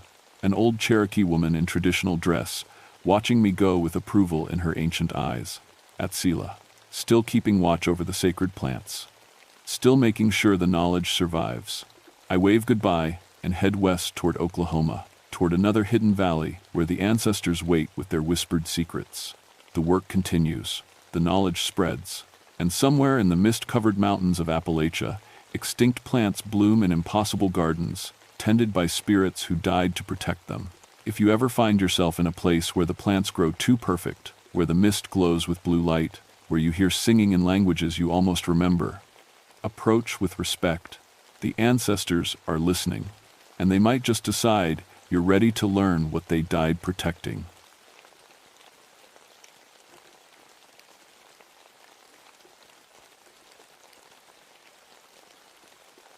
My name is Samuel Holbrook, but everyone calls me Sam. I've been a park ranger for 22 years, and I thought I'd seen everything these Kentucky mountains had to offer. I was wrong. It was October 1991 when I got the call about the missing research team. 4 people from the University of Kentucky had been studying old mountain songs in the Daniel Boone National Forest. They'd been gone for 3 days, and their families were getting worried. The team had been working in the Bone Creek area, way back in the deep hollows where cell phones don't work, and the nearest road is 25 miles away. Most folks avoid that place. It's got a dark history. During the Civil War, over 200 men died there in guerrilla fighting. Union and Confederate soldiers hunted each other through those hills like animals. I've always been interested in Civil War history. Hell, I even play fiddle at some of the historical events around here. My specialty is the old songs, the ones soldiers used to sing around their campfires. There's something about music that connects you to the past in ways books can't. The missing team was led by Dr. Carol Matthews, a professor who studied folk music. Her notes said they were looking for authentic ballads that went back to the Civil War. They'd heard stories from local families about hearing old songs in the mountains, songs that nobody remembered teaching their kids. I saddled up my horse, Duke, and headed out on the old trail to Bone Creek. The October air was crisp, and fog was starting to roll in between the hills. These mountains can play tricks on you even on a good day. Sound bounces off the rock walls in strange ways, and you can hear things from miles away. About halfway to the camp, Duke started acting up. His ears kept twitching, and he'd stop and look around like he was hearing something I couldn't. Horses are smart that way. They pick up on things we miss. That's when I heard it for the first time. Faint music drifting through the trees. A fiddle playing a slow, sad tune I recognized, Ashokan Farewell. It's a beautiful song, but it wasn't written until the 1,980 seconds for a Civil War documentary. No mountain folk would know it. But here's the thing that made my skin crawl. The fiddle sounded old, really old. Not the bright, clean sound of a modern instrument, but the scratchy, worn tone of something that had been played for decades. And it was coming from the direction of Bone Creek. I urged Duke forward, but he fought me every step. The fog got thicker as we climbed, and the music got clearer. Soon I could hear other instruments joining in, a banjo, a harmonica, maybe a guitar. It sounded like a whole band was playing somewhere up ahead. When I finally reached the research team's camp, I found their tents still standing. Their equipment was scattered around, but not like they'd left in a hurry. It looked more like they'd just stepped away for a minute. Coffee was still in the pot, though it had gone cold. Their notebooks were open, pens lying beside them like someone had been writing and got interrupted.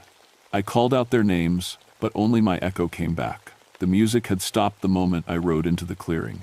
That's when I noticed the instruments. Sitting around the cold campfire were 4 instruments that didn't belong to the research team.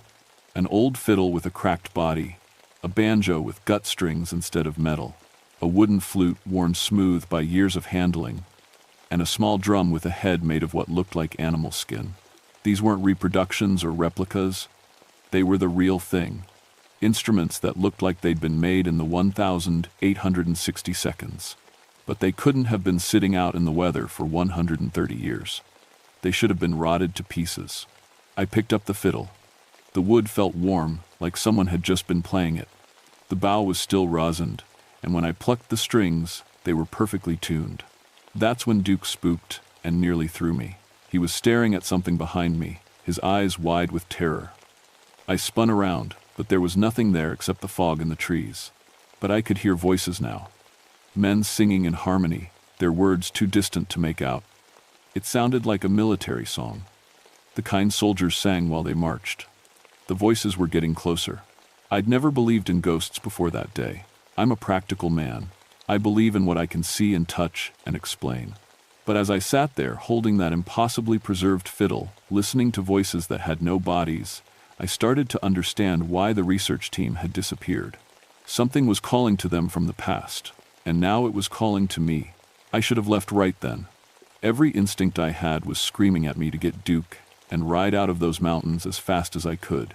But I had a job to do. 4 people were missing, and their families were counting on me to bring them home. I set up my own camp away from the research team's site and tried to think logically. Maybe there was a Civil War reenactment group in the area. Some of those folks take their hobby seriously. They use authentic equipment and camp rough like the original soldiers did. That would explain the instruments and the music.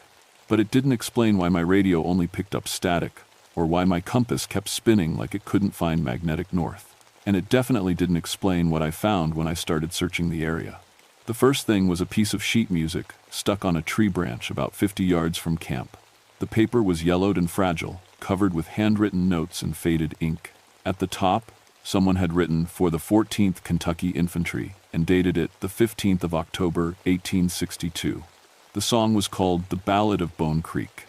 I'd never heard of it before, but the melody was written out in old-fashioned notation. At the bottom, in different handwriting, someone had added, "Played at the last concert before the ambush. May God forgive us all." The paper should have been destroyed by wind and rain years ago. But it looked like it had been hung there yesterday.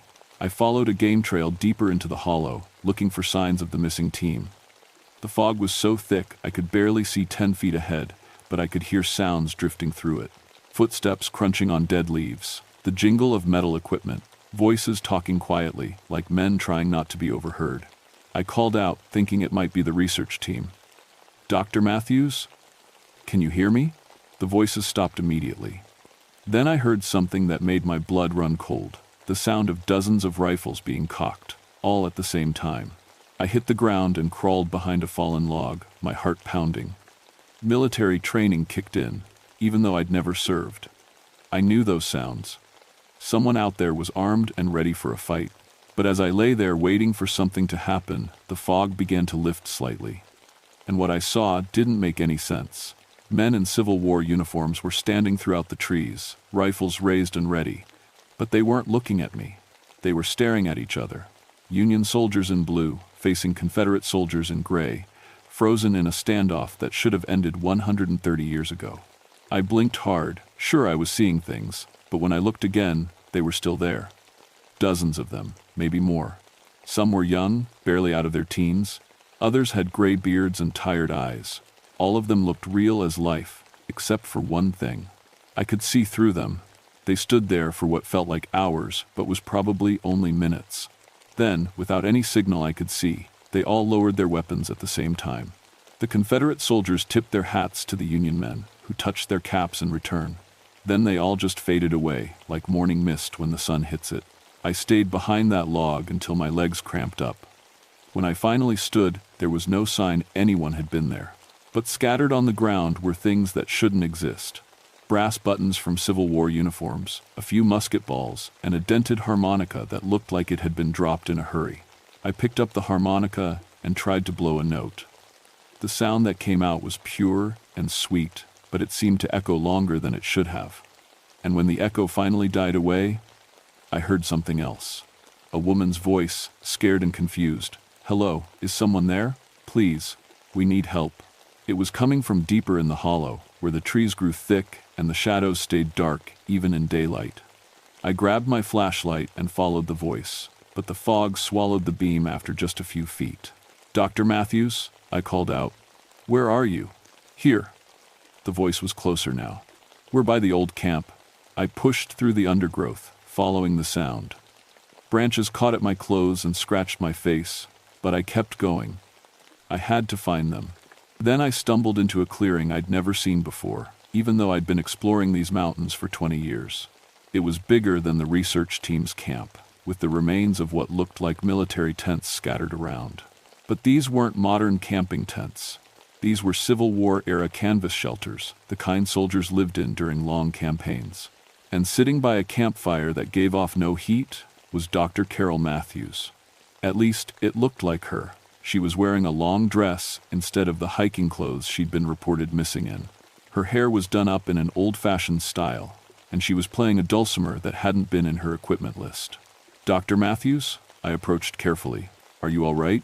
She looked up at me with confused eyes. "I'm sorry, do I know you? Are you with the regiment?" "I'm Sam Holbrook, park ranger. Your family reported you missing. We need to get you out of here." She tilted her head like she was trying to remember something important. "Missing? But I can't leave. The concert is tonight. The boys are counting on me to play for them." She gestured around the empty clearing. "They've been fighting so long, and music is all they have left to remind them of home." That's when I realized Dr. Matthews wasn't alone. The clearing was full of transparent figures in Civil War uniforms. They sat on logs and stumps, some cleaning rifles, others writing letters by candlelight that cast no shadows. And they were all watching me with eyes that held too much sadness for any living person to bear. I was looking at the dead, and somehow, Dr. Carol Matthews had become one of them. I tried to stay calm, but everything I thought I knew about the world was falling apart. Dead people don't have conversations. They don't play music or sit around campfires. They sure as hell don't recruit living professors to give concerts. But there I was, talking to a woman who should have been alive but was acting like she'd been dead for over a century.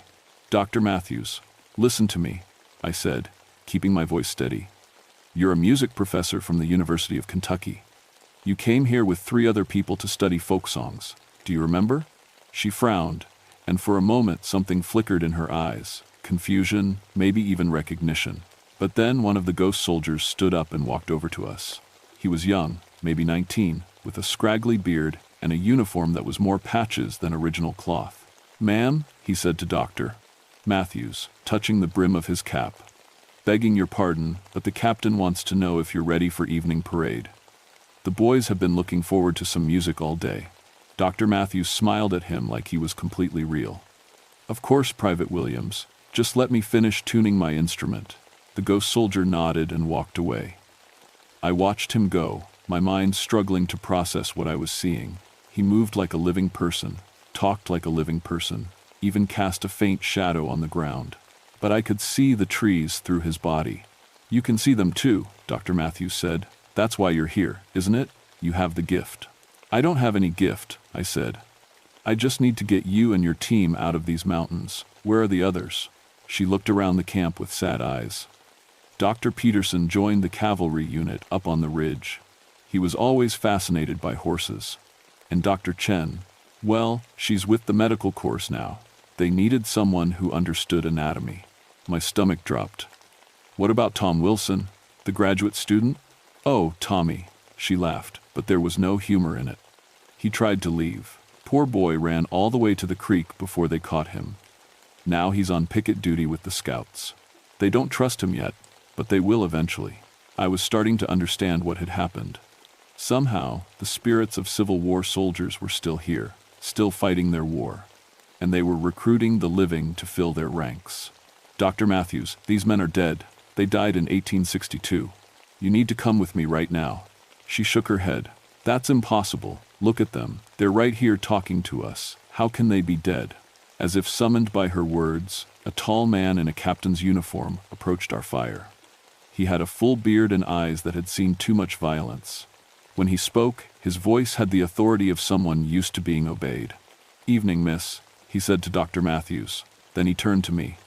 "Don't believe we've been introduced. Captain James Morrison, 14th Kentucky Infantry." I didn't know what else to do, so I answered, "Sam Holbrook. I'm a park ranger." "Ah, a scout," he nodded approvingly. "We can always use good scouts. These mountains are full of guerrillas and bushwhackers. Can't be too careful." The captain looked real as anyone I'd ever met. When he extended his hand, I actually reached out to shake it before I caught myself. But when our hands would have touched, mine passed right through his. He didn't seem to notice. "We're having a bit of a musical evening tonight. Miss Carroll here has been teaching the boys some new songs. You're welcome to join us, Mr. Holbrook. Music is good for morale, and God knows we need all the morale we can get." The ghost soldiers around the camp started moving with purpose. Some brought out instruments, fiddles, banjos, harmonicas, and drums. Others arranged logs in a circle around the fire. Within minutes, they had set up what looked like a proper concert. Dr. Matthews took her place in the center with her dulcimer. The phantom soldiers gathered around, their faces eager for entertainment. And then she started to play. The music was beautiful and heartbreaking. Old ballads about home and family, war songs that spoke of honor and sacrifice, mournful tunes about friends who would never return. The ghost soldiers sang along in perfect harmony, their voices creating echoes that seemed to bounce off the mountains themselves. But as the concert went on, I noticed something terrible. Dr. Matthews was becoming more transparent. With each song she played, she looked less solid, less real. She was becoming like them. I had to get her out of there before it was too late. When the music stopped, I stood up. "Captain Morrison, I need to take Miss Carroll back to her own camp. She has other duties." The captain's eyes narrowed. "I'm afraid that's not possible, Mr. Holbrook. Miss Carroll has enlisted in our cause. She's one of us now. She's not a soldier, she's a civilian." "We're all soldiers here," he said firmly. "Every man, woman, and child in these mountains is either with us or against us. There's no middle ground in war." The other ghost soldiers started standing up, hands moving to weapons that shouldn't exist but somehow did. I realized I was in serious trouble. That's when I heard a scream from somewhere in the darkness beyond the camp.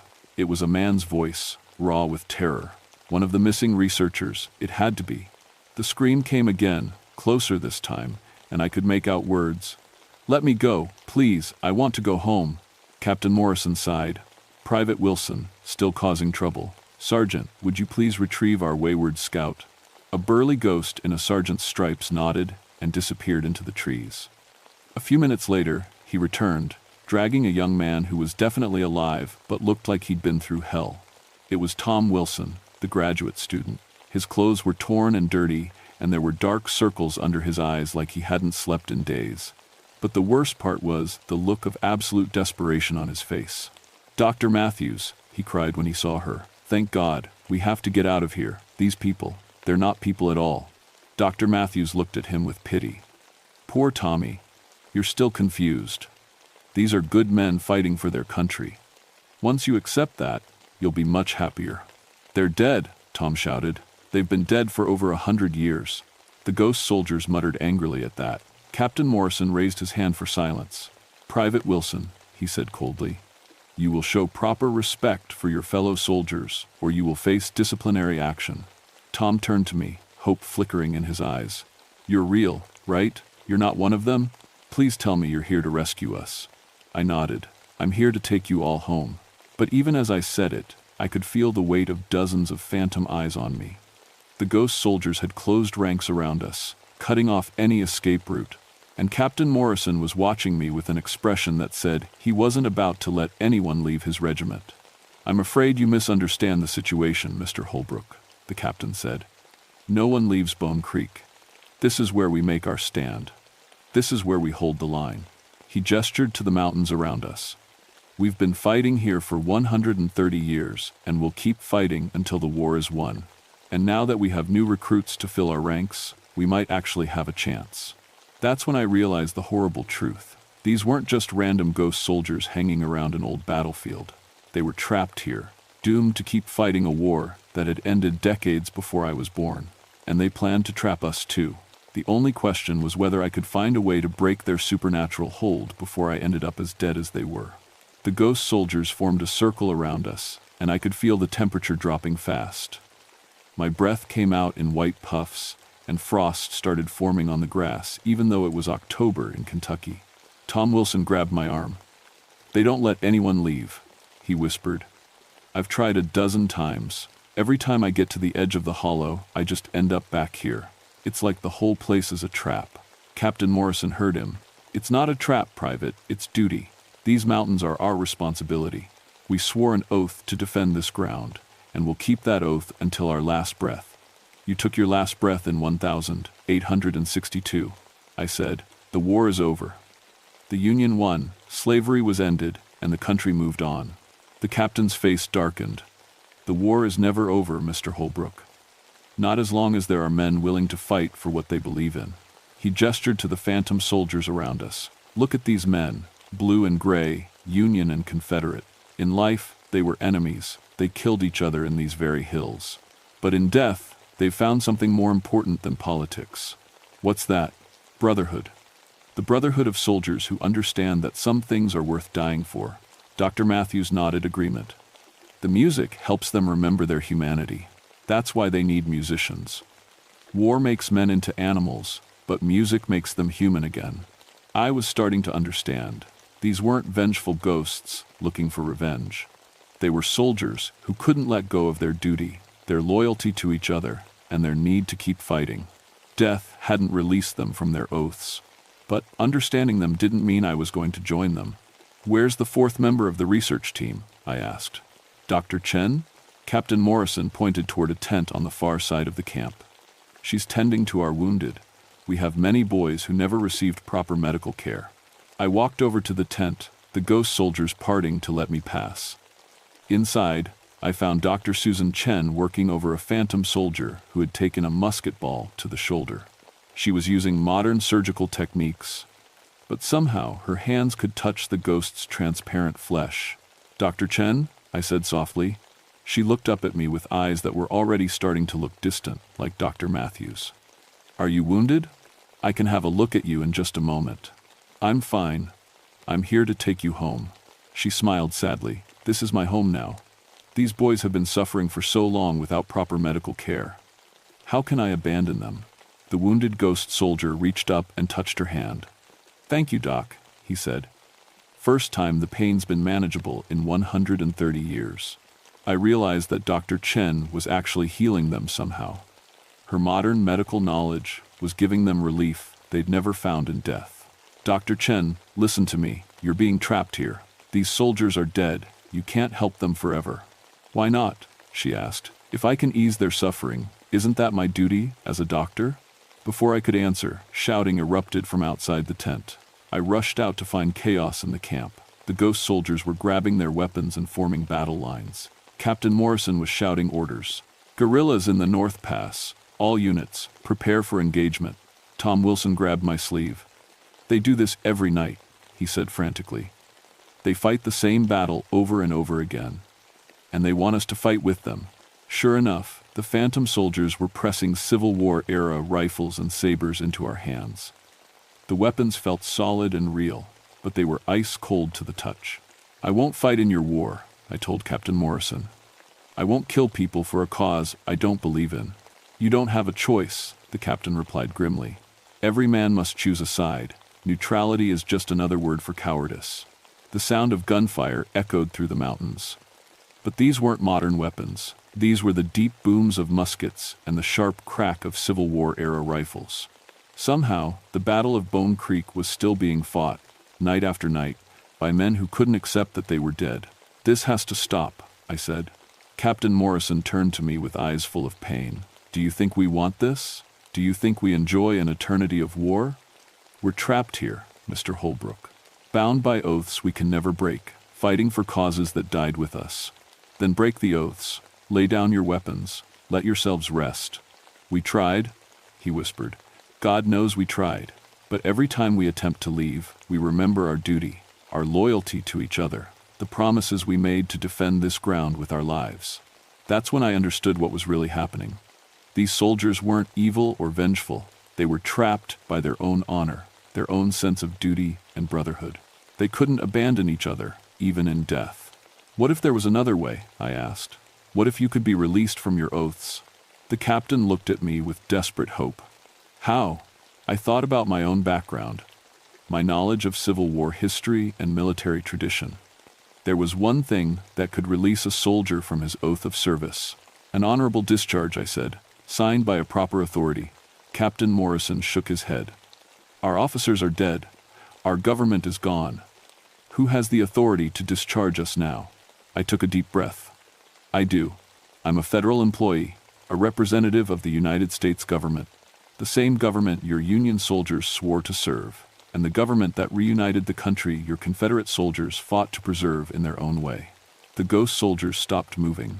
Even the sound of distant gunfire faded away. Every phantom eye was focused on me.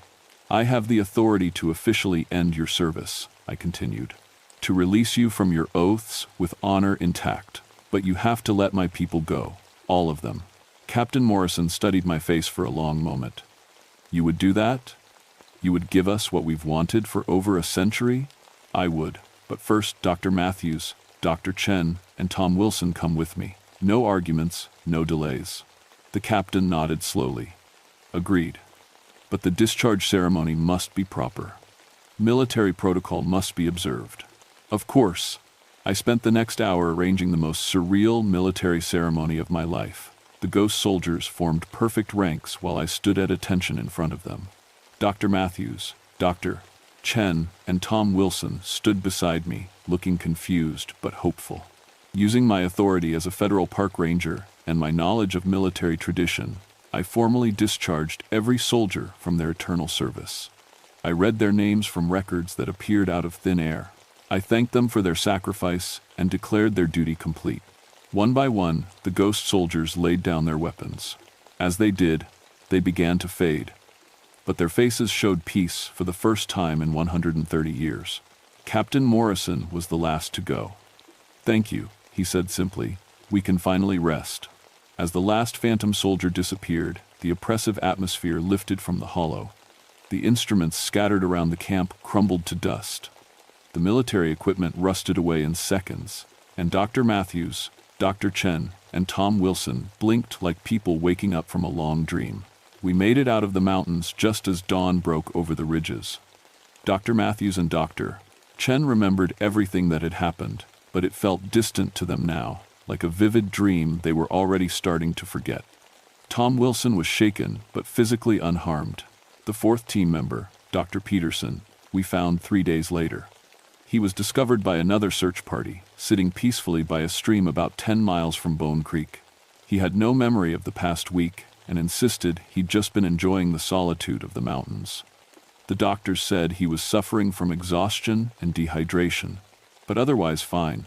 I never told anyone the complete truth about what happened in those mountains. Who would believe it? Instead, I filed a report about the team getting disoriented in the fog and separated from each other. Happens more often than people think in terrain like that. But I kept the harmonica I'd found. Sometimes, late at night, I take it out and play a few notes. The sound is still sweet and pure, but now it makes me feel peaceful instead of scared. I like to think it's a reminder that even the dead can find rest if someone's willing to help them. The Daniel Boone National Forest established a Civil War memorial at Bone Creek 6 months later. It's a simple stone marker that lists the names of all the soldiers who died there, Union and Confederate alike. The inscription reads, "In honor of all who served with courage and died with honor." I was there for the dedication ceremony. As the chaplain finished his prayer and the crowd started to leave, I could have sworn I heard faint music drifting through the trees. A gentle melody played on instruments I couldn't see. But it wasn't sad or haunting anymore. It sounded like a song of gratitude. Dr. Matthews went back to her university and published a paper on the folk music traditions of Appalachian Civil War veterans. She never mentioned the supernatural experiences, but her work helped preserve dozens of songs that might have been lost forever. She sends me a Christmas card every year with a note that always says the same thing. Thanks for helping us find our way home. Tom Wilson changed his major from musicology to military history. He's working on his doctorate now, focusing on the psychological effects of war on soldiers. He calls me sometimes to talk about trauma and healing. I think what happened to him in those mountains gave him a deeper understanding of what war really costs. Dr. Chen left academia and became a trauma surgeon. She says she feels called to help people who are suffering. I have a feeling she'll be very good at her job. As for me, I still patrol these mountains, but I see them differently now. Every hollow has its stories. Every ridge has its ghosts. Most of them are peaceful, just echoes of the past that don't mean any harm. But I keep my ears open for the troubled ones, the spirits who are trapped by duty or guilt or love and can't find their way to rest. Because I learned something important in Bone Creek. The dead don't want to haunt us. They want to be remembered, honored, and released. And sometimes, the living are the only ones who can give them that peace. I still hear music in the mountains sometimes, but now I know what it means. It's not a call for help or a warning of danger. It's just the sound of old soldiers singing themselves to sleep, finally able to rest after a war that lasted far too long. If you ever find yourself hiking in the deep hollows of Kentucky and you hear the faint sound of a fiddle or the distant echo of men singing, don't be afraid. Just stop for a moment. Listen respectfully, and remember that some melodies are too beautiful to die, even when their musicians have been gone for more than a century. The mountains remember everything, and sometimes, if you listen carefully, they'll share their songs with you.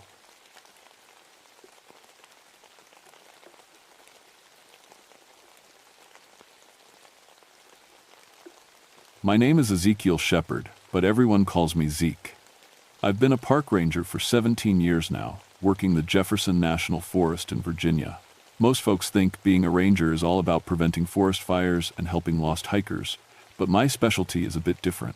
I handle what we call heritage sites, old places with history that goes deep into these mountains. I wasn't always a ranger.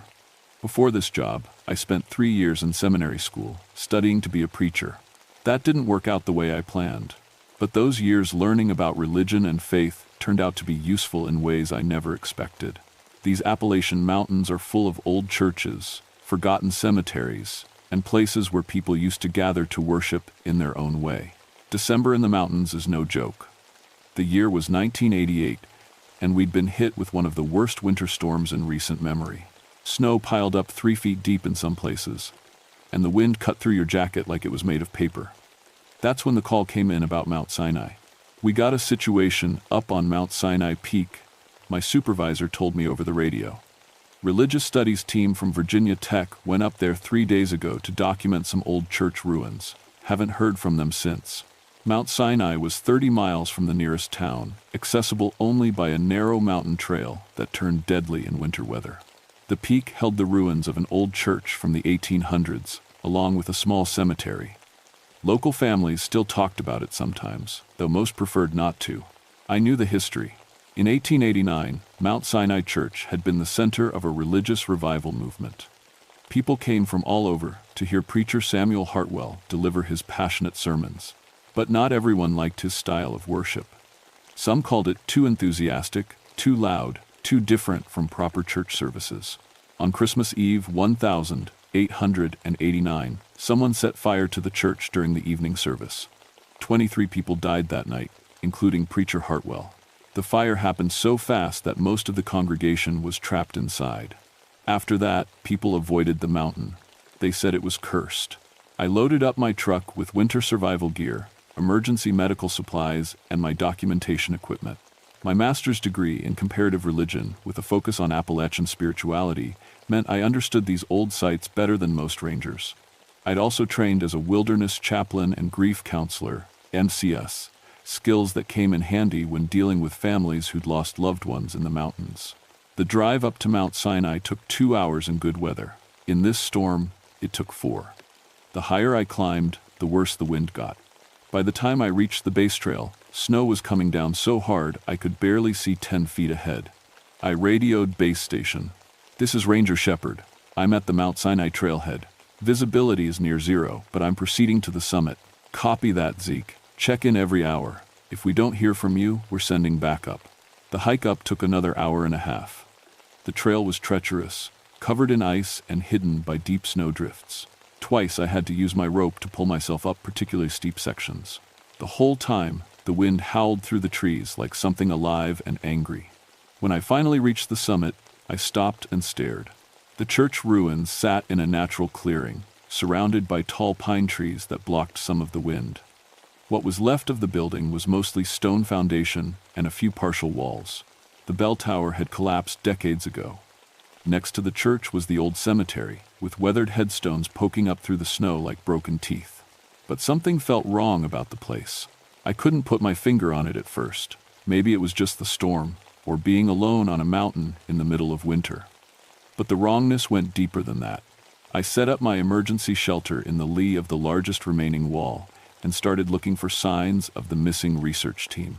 Their vehicles weren't at the base of the mountain, which meant they'd either left or something else had happened to them.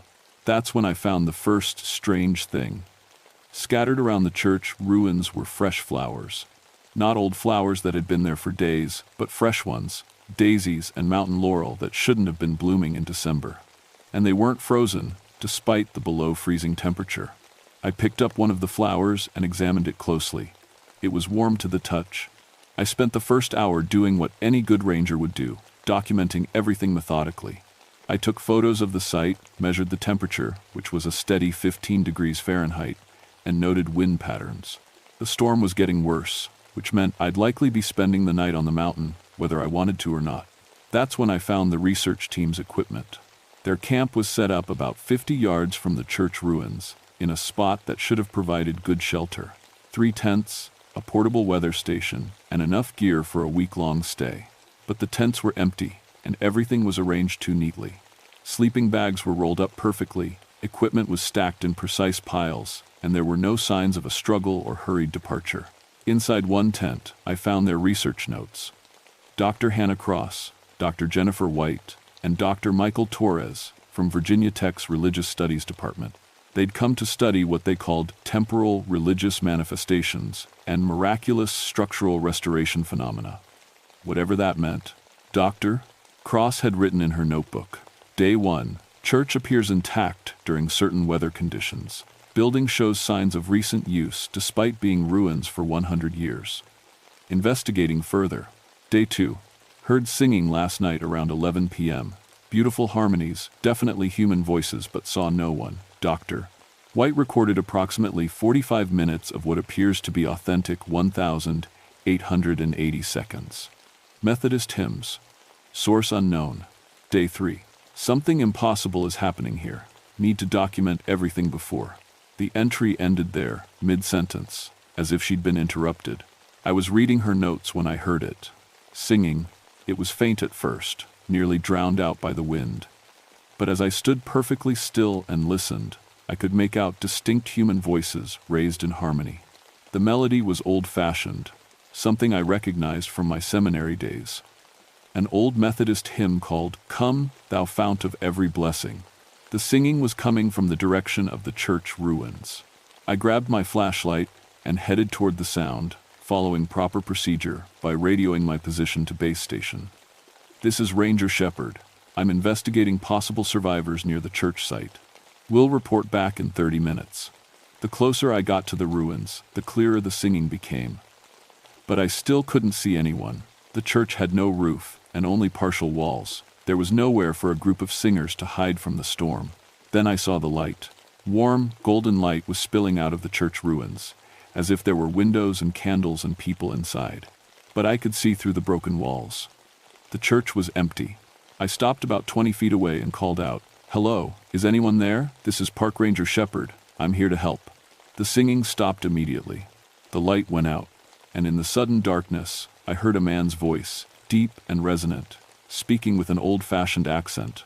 Welcome, brother. We've been waiting for you to join our service.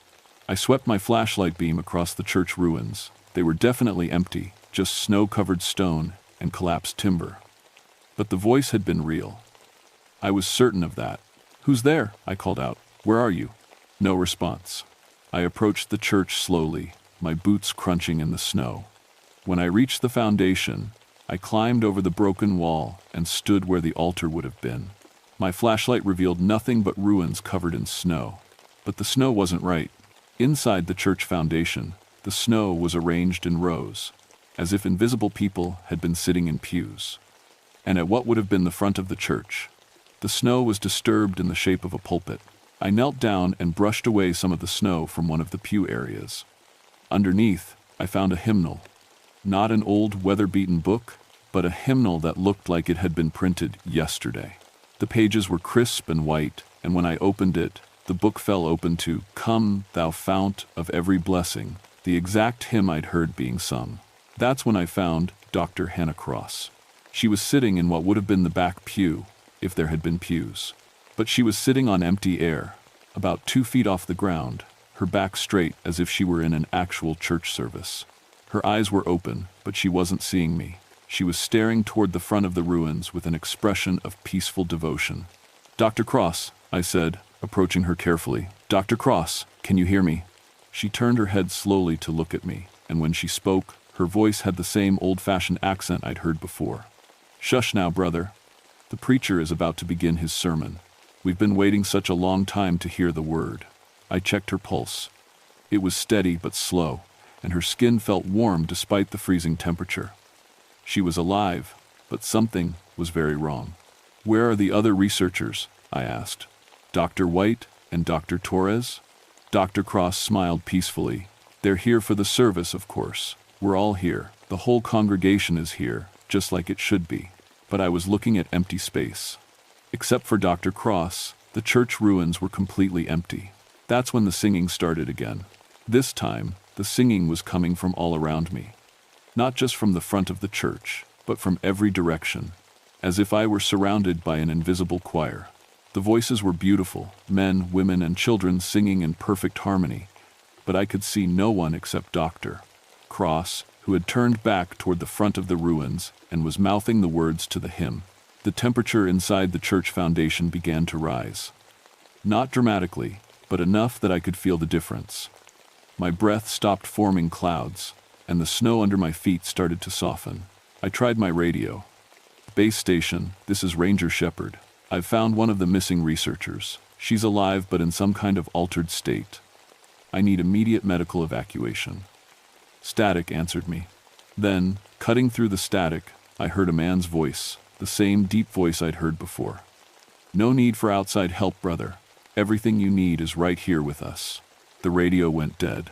I grabbed Dr. Cross by the shoulders, gently but firmly. "Dr. Cross, we need to leave. There's a storm coming, and you need medical attention." She looked at me with confusion, as if she couldn't understand why I wanted to leave. "But the service isn't over. Preacher Hartwell hasn't finished his sermon yet. We can't leave until the service is over." Preacher Hartwell, the man who died in the 1889 fire. I looked toward the front of the ruins, where Dr. Cross was staring. The snow there was beginning to shift and move, forming shapes. For just a moment, I could swear I saw the outline of a man in dark clothing, standing behind a wooden pulpit. But when I blinked, there was nothing but snow and broken stone. "Dr. Cross," I said urgently, "Preacher Hartwell died almost 100 years ago. This is 1988. You're a professor at Virginia Tech, and you came here to do research. Do you remember?" She shook her head sadly. "You're confused, brother. Time works differently on God's mountain. The preacher is right here, and the service is about to begin." That's when I heard footsteps. Heavy boots walking across wooden floorboards. Even though there were no floorboards, the footsteps moved from the back of the church toward the front, passing right by where I was standing. I felt the vibration of each step through the ground. And then I heard the voice again, clear as day. "Brothers and sisters, let us bow our heads in prayer before we begin tonight's service. Lord, we thank you for bringing new members to our congregation." Dr. Cross immediately bowed her head and folded her hands in her lap. And despite every rational part of my mind screaming at me to run, I found myself wanting to bow my head too. The voice was so warm, so welcoming, so full of genuine faith and love. I forced myself to stay alert and started backing toward the church wall. But as I moved, I heard more footsteps. Dozens of them. The ruins filled with the sound of people settling into wooden pews, coughing softly, whispering prayers. The sounds of a congregation preparing for worship. The temperature continued to rise. Now it felt like a warm spring evening instead of a freezing December night, and I started to smell things that shouldn't have been there. Wood smoke from a fireplace, flowers, candle wax, and the faint scent of old books. That's when I found Dr. Michael Torres. He was lying on his side near what would have been the north wall of the church, but he wasn't on the ground. He was lying on something invisible, a wooden pew, from the way his body was positioned. His eyes were closed, and his breathing was shallow. When I knelt beside him, I saw burn marks on his clothing. Not recent burns, but old ones, as if his coat had been singed by flames that had died out long ago. The strange thing was, his modern winter jacket showed the burn patterns, but underneath, his skin was unmarked. "Dr. Torres," I whispered, shaking his shoulder gently. "Can you hear me?" His eyes opened slowly, and when they focused on me, they were filled with terror. Unlike Dr. Cross, he seemed fully aware of where he was and what was happening. "Get out," he whispered urgently. "Get out now, before you become part of it. They're trying to complete the service. They need a full congregation." "What happened to you?" "I tried to leave last night. Made it almost to the tree line before the fire caught up with me. But it wasn't real fire. It was memory fire. Fire from 1889, still burning." Before I could ask him more, the preaching began. The voice that filled the ruins was rich and powerful, with the cadence of a man who'd spent his life delivering sermons. "Dearly beloved, we are gathered here on this holy mountain to worship the Lord and find strength for the trials ahead." I looked toward the front of the church and gasped. A man was standing behind a wooden pulpit that definitely hadn't been there a moment before.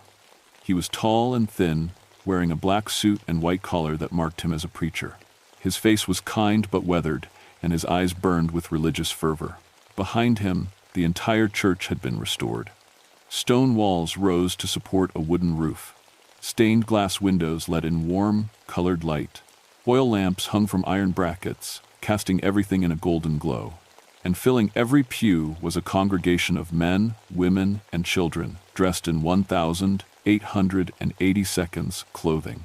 They sat perfectly still, their hands folded, their faces turned toward the preacher with expressions of devoted attention.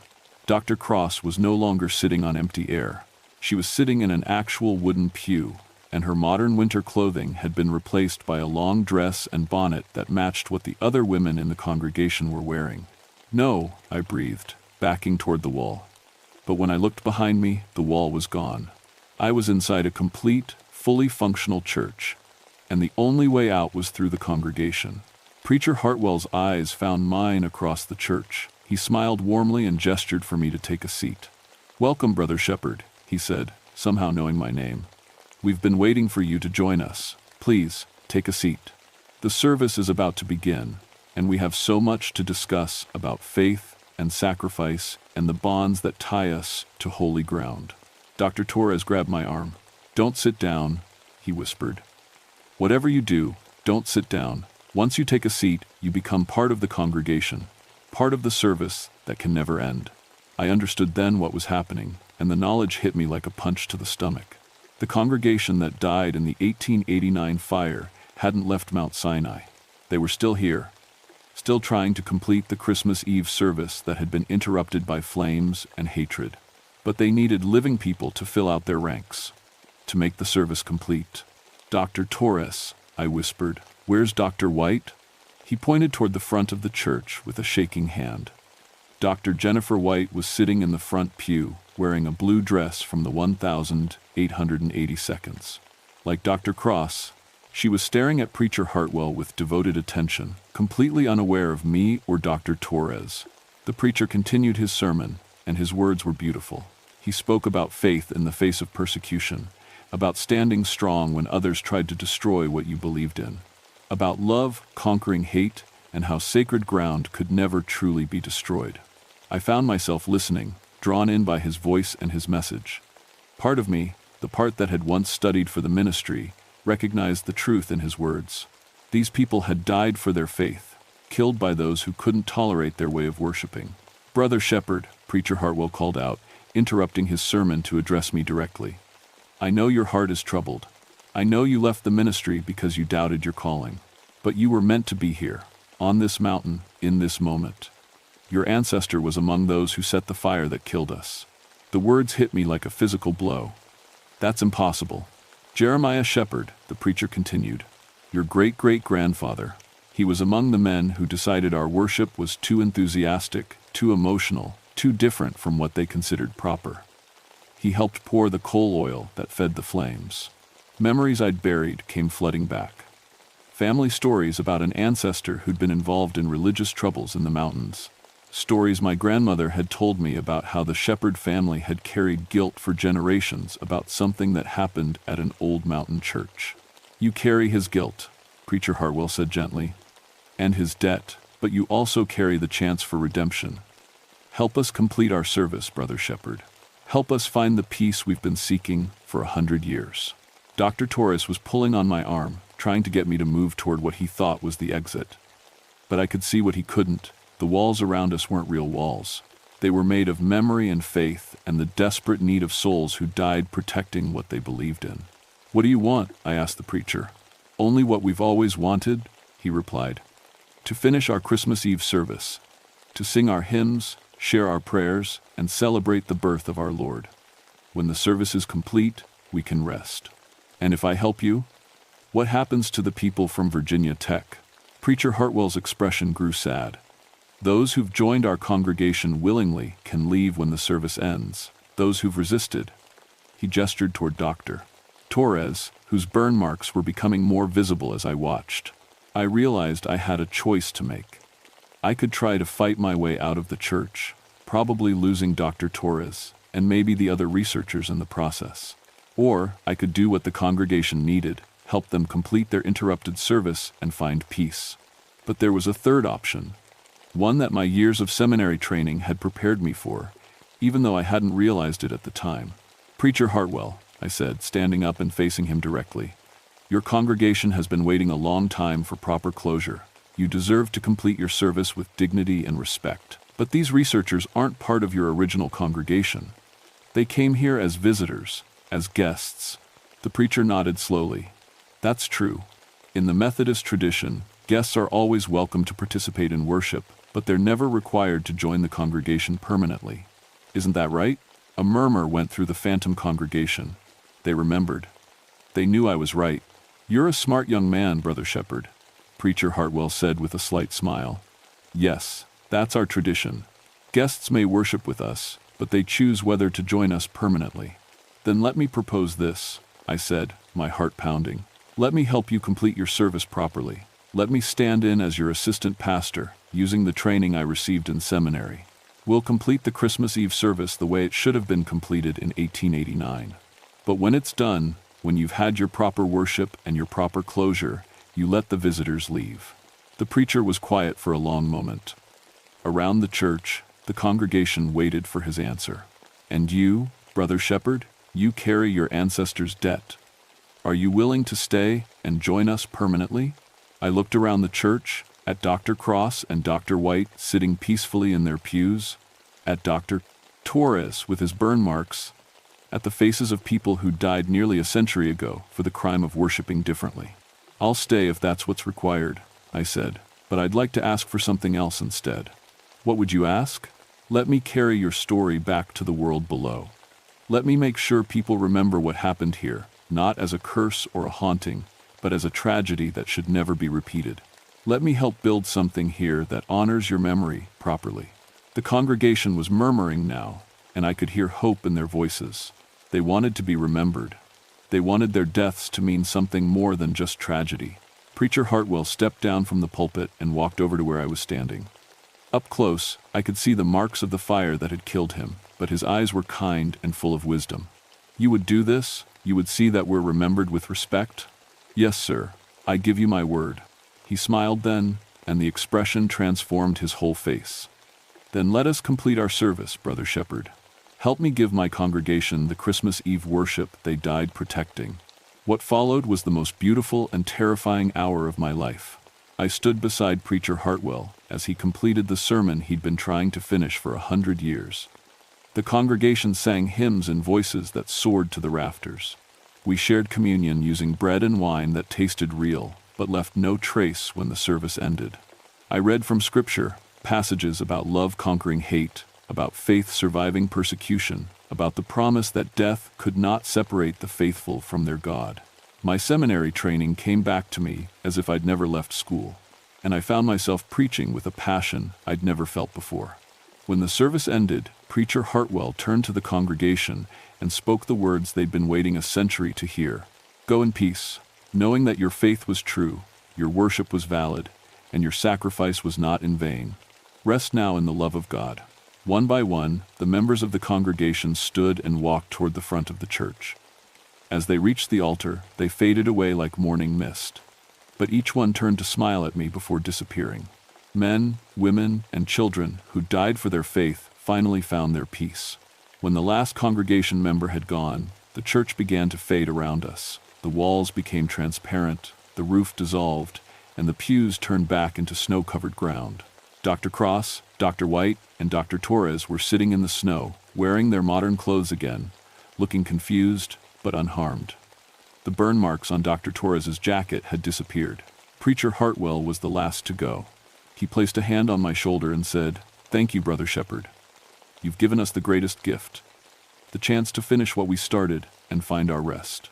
"What should I tell people about this place?" I asked. "Tell them it's holy ground," he said. "Tell them that faith and love are stronger than hate and fear, and tell them that some stories need to be remembered, not forgotten." Then he was gone, and I was alone on the mountain with 3 confused researchers and the ruins of an old church. The storm had passed while we were inside the phantom church. The sky was clear, and morning light was breaking over the mountain peaks. I radioed for evacuation, and within a few hours, we were all back at base camp. The researchers remembered their experiences differently.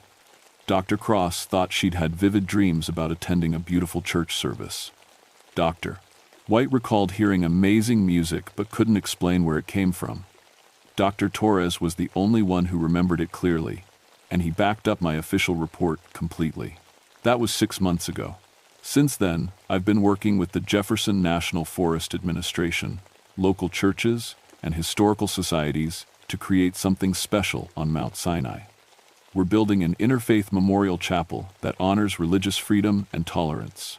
The chapel will sit next to the original church ruins, and it will be a place where people of all faiths can come to worship and remember.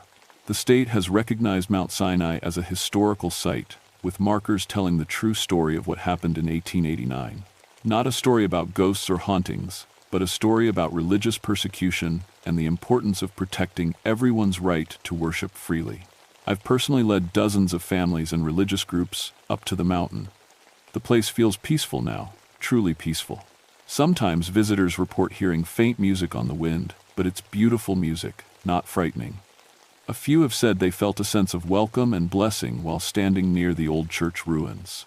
I still work as a ranger, but now I also serve as an unofficial chaplain for the memorial site. People come from all over Virginia and beyond to visit Mount Sinai, to learn about its history, and to reflect on the importance of religious tolerance. But I've also noticed other things, changes in myself that I can't entirely explain. Sometimes I wake up with the words to hymns I've never learned running through my head. Occasionally, I find myself speaking with the same old-fashioned accent that Preacher Hartwell used. And once a week, usually on Sunday mornings, I feel a strong compulsion to climb back up to Mount Sinai and hold a simple service at the memorial chapel. Last month, I found something in my ranger station that I can't explain. A leather-bound Bible, printed in 1888, with property of Reverend Samuel Hartwell written inside the front cover. The pages fall open naturally to passages about faith, overcoming persecution, and love conquering hate. I keep the Bible on my desk, and sometimes I read from it when visitors want to know more about the history of the mountain. The words always seem appropriate for whatever questions they're asking. The strangest thing happened just last week. I was leading a group of Methodist ministers up to the memorial site when one of them stopped suddenly near the church ruins. "Did you hear that?" he asked. "Hear what?" I replied. "Someone just said, 'Welcome, brothers, the service is about to begin.'" I listened carefully, but all I heard was the wind through the pine trees. Still, The minister's face was full of peace and wonder, not fear. "This is holy ground," he said quietly. "I can feel it." And he was right. Mount Sinai is holy ground now. Not haunted, not cursed, but blessed. It's a place where faith triumphed over hatred, where love proved stronger than fear, and where the dead found rest through the kindness of the living. If you ever find yourself on a mountain road in Virginia, and you see a sign pointing toward Mount Sinai Memorial Chapel, I encourage you to make the climb. The view is beautiful, the history is important, and you might just experience something that reminds you why faith and tolerance matter. But if you hear singing while you're there, don't be afraid. It just means the mountain remembers, and some memories are worth preserving forever. That's my story, and I'm sticking to it. After all, some things are true whether you believe in them or not, and some stories need to be told, even when they're impossible to prove. Faith works that way sometimes.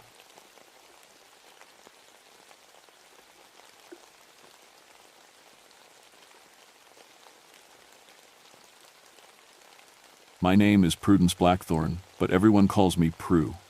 I've been a park ranger for 14 years, and I thought I'd seen everything these mountains could throw at me. Bears, wild boar, lost hikers, illegal hunters, you name it.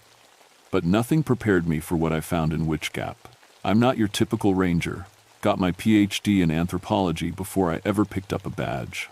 My specialty is documenting the old mountain culture, the folk stories, healing traditions, all the knowledge that's disappearing as the old-timers pass on. The Forest Service figured having someone who understood the local culture would help with community relations. They were right, mostly. Witch Gap sits deep in the Pisgah National Forest, about 22 miles from the nearest logging road. You can only reach it by following deer trails and creek beds that the Cherokee used hundreds of years ago. It's a hidden valley tucked between two ridges, with natural springs and the richest soil you've ever seen. The old mountain people called it sacred ground. That's where the trouble started. On May 15, 1995, Dr. Amanda Cole from Appalachian State University called our office, voice shaking like a leaf. Her research team had been studying traditional plant medicine in the area, interviewing the last of the old granny women who still knew which herbs could cure what ailments. Simple stuff, or so we thought. "Ranger Blackthorne," she said, "we need help. Something's happening out here that, well, it shouldn't be possible." I'd worked with Amanda before. She was solid, practical, not given to flights of fancy. If she was spooked, there was good reason. "What kind of something?" I asked. Long pause. "The plants, they're taking care of themselves. Growing in patterns, moving when there's no wind. And the herbs, they're growing stronger than anything we've seen, like they're being tended by expert hands." "Any sign of people living rough out there?" "That's just it," Amanda said. "No human tracks, no camps, no tools. But someone's been working that land.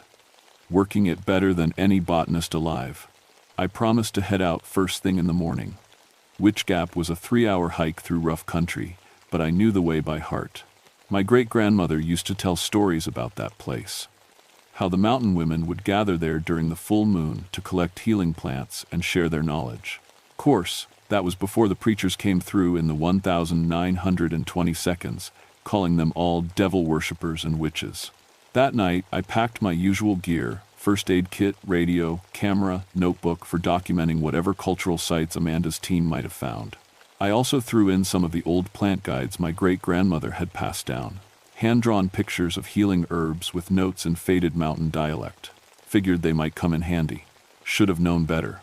In these mountains, the past has a way of reaching out and grabbing hold of the present, and sometimes it doesn't let go. The morning dawned clear and cool, perfect hiking weather. I made good time through the forest, following the creek that would lead me to Witch Gap. Everything seemed normal. Birds singing, squirrels chattering, the usual forest sounds. It wasn't until I got within a mile of the gap that things started feeling off. The air smelled different, richer somehow, like someone had been burning sage and lavender, and the plants along the trail looked too healthy, too perfect.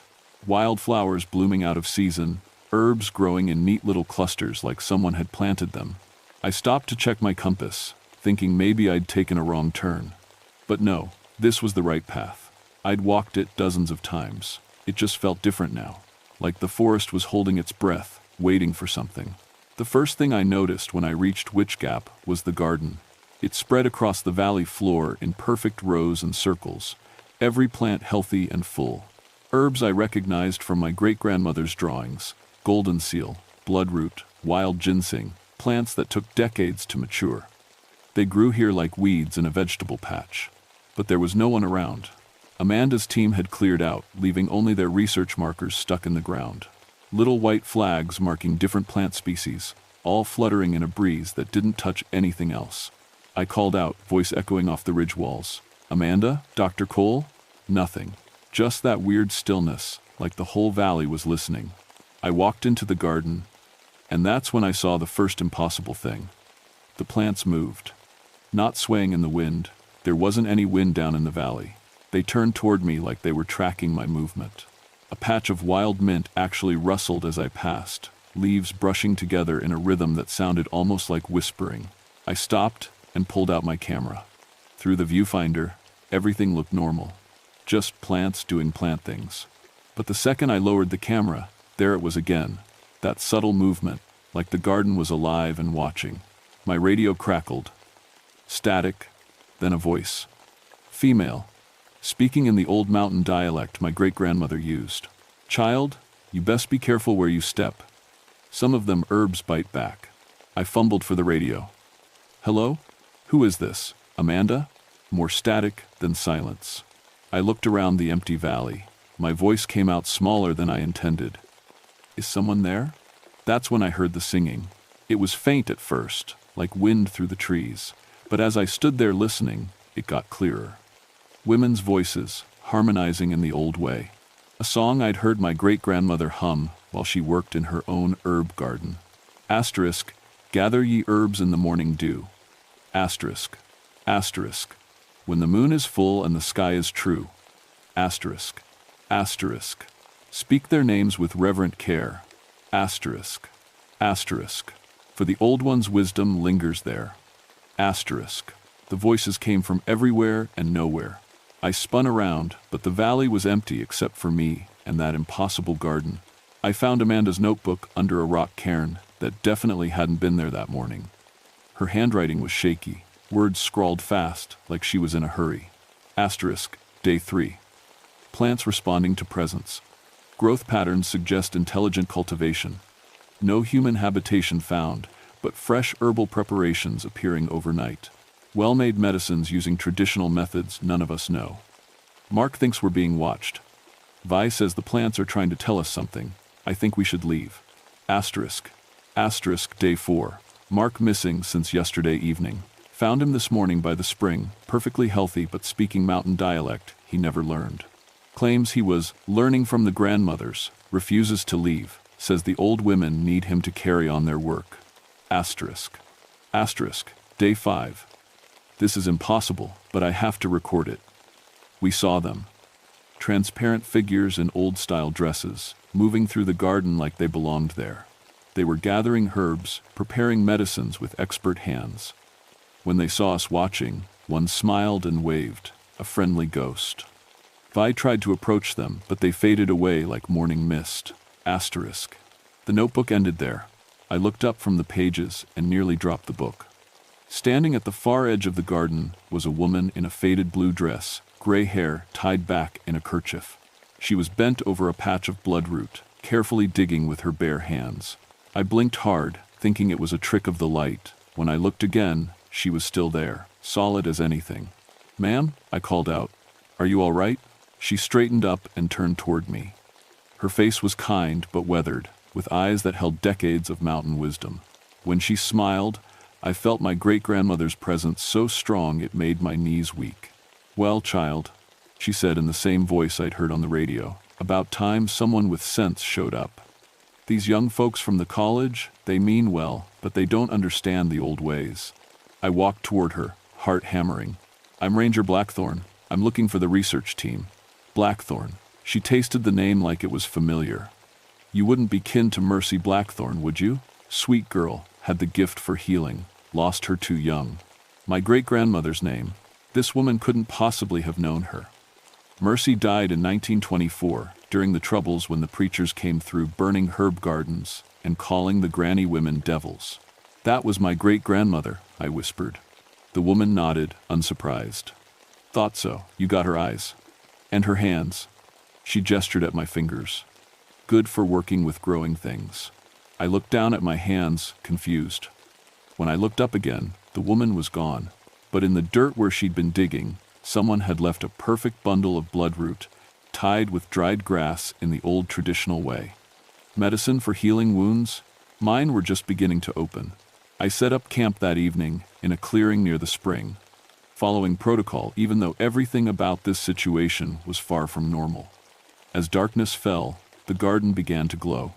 Not electric light, something softer, like moonlight trapped in the plants themselves. Fireflies danced between the herbs in patterns too organized to be natural, spelling out symbols I almost recognized from my great-grandmother's old journals. That's when I heard voices around the fire. I hadn't built a fire, but there it was, crackling merrily in a stone circle that definitely hadn't been there when I made camp. 4 women sat around it, wearing dresses from different eras. One in 1922 style, another in clothes from the 1800s. They were preparing herbs, hands moving with practiced skill as they sorted and bundled plants. "Evening, child," said the oldest one, hair white as fresh snow. "Come sit. We got work to do." My ranger training said, run. Get on the radio, call for backup, report hallucinations brought on by stress or altitude. But my great-grandmother's blood said stay, listen, learn. I sat down on a log that appeared the moment I needed it. "Where's Dr. Cole's team?" I asked. "Safe enough," said the youngest woman, who couldn't have been much older than me when she died. "Mark's learning the proper way to gather ginseng. Takes patience, that one. Vi's got natural talent for the healing arts. She'll make a fine granny woman." "And Dr. Cole?" The women exchanged glances. The oldest one spoke carefully. "Amanda's fighting it. Book learning's made her forget that some knowledge can't be written down, has to be felt in your bones." "Fighting what?" "The calling," said the woman, from the 1922. Her voice held sadness. "Some of us died before we could pass on what we knew. The healing songs, the plant wisdom, the ways of helping folks in need. That knowledge can't just disappear." I thought about my great-grandmother, killed during the religious persecution that swept through these mountains. How many others had died with their knowledge unshared? "So you're teaching Amanda's team?" "Trying to," said the youngest woman. "But they keep fighting it. Think they know better than generations of mountain women. Think their book learning trumps what we learned from our mothers and grandmothers." The fire popped, sending sparks spiraling into the darkness. When I looked back at the women, they were all staring at me. "What about you, child?" asked the oldest. "You willing to listen?" Before I could answer, screaming erupted from somewhere deeper in the valley. I grabbed my flashlight and radio, running toward the sound. The beam cut through darkness that felt thick as syrup. Plants rustled as I passed, and I swear I felt hands, cold, gentle hands, guiding me through the garden. I found Dr. Cole in a clearing surrounded by massive old-growth trees. She was on her knees, hands pressed to her ears, screaming like something was trying to crawl inside her head. "Amanda!" I dropped beside her, checking for injuries. No blood, no visible wounds. But her eyes were wild with terror. "They won't stop," she gasped. "The voices. They want me to remember things I never learned. Healing songs in words I don't know. Plant knowledge that isn't in any book." My radio crackled, that old woman's voice again. "Child's fighting her heritage. Some bloodlines carry the gift, whether they want it or not." I looked at Amanda more carefully. High cheekbones, deep-set eyes, mountain features. "Amanda, where's your family from originally?" "Here," she whispered. "Great-great-grandmother was from these mountains. Family moved away after some trouble in the 1922. The religious persecution. How many families had fled, taking their daughters away from the traditional knowledge that had been passed down for generations. "They're not trying to hurt you," I said, understanding flooding through me. "They're trying to give you back what was taken from your family." Amanda looked up at me, tears streaming down her face. "It hurts. There's so much, and I don't understand any of it." That's when I saw Vi and Mark emerge from the tree line. But they weren't quite right. Vi moved with an old woman's careful gait despite being barely 30. Mark's face held a serenity that didn't match his usual nervous energy. "Evening, Prue," Vi said in a voice that carried a mountain accent she'd never had before. "Thought you might be needing some help with Amanda here." Mark nodded, hands stained green from plant work. "The grandmothers say she's got the strongest gift of any of us. But gifts like that, they can tear a person apart if they fight too hard." I realized with growing horror that my missing researchers weren't missing at all. They were being transformed. And I was next. The fire behind us blazed higher, though no one had added wood. In its light, I could see dozens of figures moving through the garden. Women in old-style dresses, tending plants with supernatural skill. An entire community of the dead, working to preserve knowledge that the living had forgotten or abandoned. My radio crackled one last time before the battery died. "Your turn, child. Time to come home." The truth hit me like a cold mountain spring to the face. The phantom granny women weren't just preserving plant knowledge, they were preserving themselves. Each time they recruited a living person, taught them the old ways, that person became part of their eternal community. Mark and Vi weren't my colleagues anymore. They were ghosts in training. "We have to get out of here," I told Amanda, pulling her to her feet. "Now." But Mark stepped in front of us, and for a moment his face flickered, showing something older underneath. Much older. "Can't leave yet," he said in a voice that belonged to someone else. "Haven't learned what you came to learn." The garden around us blazed with spectral light. Everywhere I looked, transparent women worked among the herbs, their hands weaving patterns in the air that made the plants grow stronger, healthier, more potent than anything that should exist in nature. "Look at what we've accomplished," Vi said, gesturing at the impossible abundance around us. "Medicines that could heal anything. Knowledge that could save lives. The old ways aren't dead. They're just waiting for the right people to carry them forward." I understood now why the phantom women had called me here specifically. My last name, Blackthorn. My great-grandmother's gift for healing. The blood connection that made me sensitive to their presence. The oldest granny woman materialized beside the dying fire, her form more solid than before. "Child, your great-grandmother died before she could teach you properly. Let us finish what she started." She held out her hands, palms up. In them, I could see my entire heritage spread out like a map. Generations of mountain women, each one adding to the store of healing knowledge. Plant wisdom passed from mother to daughter. Healing songs that could cure ailments modern medicine couldn't touch. Protective charms that actually worked. All of it lost when the preachers came through, calling them devils and witches. "We're not evil," the old woman said, reading my thoughts. "We're the last guardians of knowledge that could heal the world, but we need living hands to do the work." I felt the pull then. Not magical compulsion, but something deeper. The calling of blood to blood, knowledge seeking knowledge. Part of me wanted to take her hands, to learn everything she had to teach, to become part of something larger than myself. But Amanda was still screaming. I looked at her, really looked, and saw what the forced knowledge transfer was doing. Her eyes were bloodshot, tears of blood running down her cheeks. Her hands shook uncontrollably as plant knowledge poured into her mind faster than she could process it. "You're killing her," I said. "Transforming her," Vi corrected. "Same as us. Same as you plan to do to me." The oldest granny woman's expression grew sad. "We don't have choice in the matter, child. Knowledge this important can't be allowed to die. If we have to take unwilling students to preserve it, well," she shrugged, "greater good and all." That's when I understood the true horror of Witch Gap. These women had died protecting their knowledge from religious persecution, but in death, they'd become just as rigid and controlling as the preachers who'd killed them. They were forcing their gifts on people who couldn't handle them, creating an eternal community of the unwilling dead. "My great-grandmother wouldn't have wanted this," I said. The old woman's face hardened. "Your great-grandmother died before her work was finished. We're finishing it for her." I backed away, pulling Amanda with me. But everywhere I turned, more phantom women appeared. Dozens of them, surrounding us in a circle of supernatural intent. All of them reaching out with translucent hands, ready to pour centuries of plant knowledge into our living minds. "There has to be another way," I said desperately. "Is there?" asked the youngest ghost, stepping forward. "You think the outside world is ready to accept what we know? They'll call us witches same as before. Burn our gardens, destroy our work. At least here, in death, our knowledge stays safe.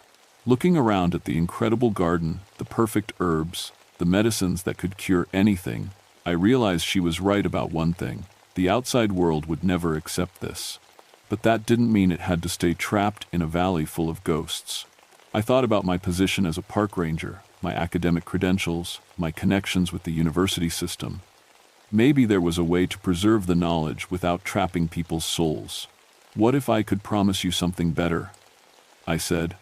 What if I could make sure your knowledge survives and gets passed on properly, without forcing anyone to become ghosts? The phantom women paused, their reaching hands freezing in midair. Speak your piece, said the oldest one. Let me establish a protected preserve, official recognition for traditional plant knowledge, academic programs that respect the old ways without exploiting them, a place where people can learn voluntarily, at their own pace. And if they don't listen? I thought about Amanda bleeding from her eyes, about Mark and Vi becoming hollow shells filled with someone else's knowledge, about my great-grandmother dying young because she couldn't share what she knew. Then at least you'll have tried to do it right, without becoming the same kind of oppressors who killed you in the first place. The words hung in the air like smoke from the dying fire. For a long moment, the only sound was Amanda's ragged breathing and the whisper of wind through herbs that shouldn't exist.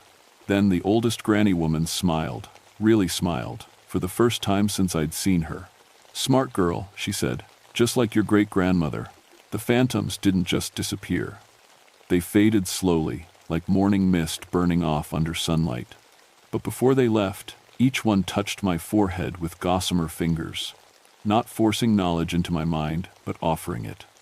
Generations of plant wisdom flowing gently into my consciousness, settling into my memory like seeds waiting for the right season to grow. I would remember everything they had to teach, but I would learn it at my own pace, in my own way. Amanda collapsed as the forced knowledge transfer ended, but she was breathing normally again. The blood tears had stopped. Mark and Vi blinked like people waking from long dreams, confusion replacing the otherworldly serenity in their faces. What happened? Vi asked, her regular accent restored. You learned something important, I said. But the lesson's over now. We hiked out of Witch Gap the next morning. The impossible garden was still there, but it looked more natural now. Still abundant, still perfectly tended, but in a way that wouldn't make botanists weep with confusion. I kept my promise. It took 6 months of paperwork, political maneuvering, and calling in every favor I'd built up over 14 years of service. But Witch Gap became the Appalachian Traditional Knowledge Preserve, the first officially protected site for traditional plant medicine in the National Forest System.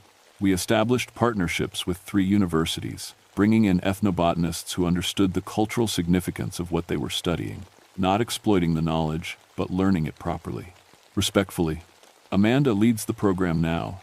Turns out she has a natural gift for traditional plant medicine when it's not being forced into her head by desperate ghosts.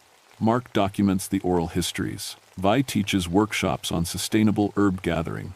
And I serve as the preserve's cultural liaison, making sure the academic world respects what the mountain people always knew. Sometimes, when I'm working in the preserve's teaching garden, I feel them watching. Not the desperate, grasping phantoms from that terrifying night, but peaceful spirits who know their knowledge is safe. My great-grandmother among them, finally able to rest now that her teachings have found worthy hands to carry them forward. I still find things in my quarters sometimes, fresh herbal preparations I didn't make, protective charms woven from plants I'm still learning to identify. Gifts from teachers who no longer need to trap students to share their wisdom. The preserve has become something special. A place where traditional knowledge and modern science work together instead of fighting. Other sites are being identified throughout Appalachian region. Places where the old wisdom was so strong it left echoes that still resonate today. We're careful about who we bring to Witch Gap. Some knowledge is powerful enough to change people, and not everyone is ready for that kind of transformation. But for those who are called to it, really called, not forced, it's become a place of genuine healing. The garden still grows with supernatural abundance, but now it's tended by living hands that chose to be there, guided by wisdom that's been freely given instead of desperately hoarded. That's the difference between preservation and possession, between honoring the past and being trapped by it. The granny women finally learned the lesson their persecutors never could. Real knowledge can't be forced. It has to be offered freely and accepted willingly, or it becomes just another form of violence. In my desk drawer, I keep the last thing they left me. A piece of paper, written in my great-grandmother's handwriting. Asterisk, thank you for finishing what I started. The old ways live on. Asterisk, sometimes, when the moon is full and the herbs are ready for gathering, I hear them singing again. But now it's a song of joy instead of desperate longing. The sound of wisdom finally free to be what it was always meant to be. A gift shared between generations, not a chain binding the dead to the living. The mountains remember everything, good and bad, but in Witch Gap, they're finally starting to heal.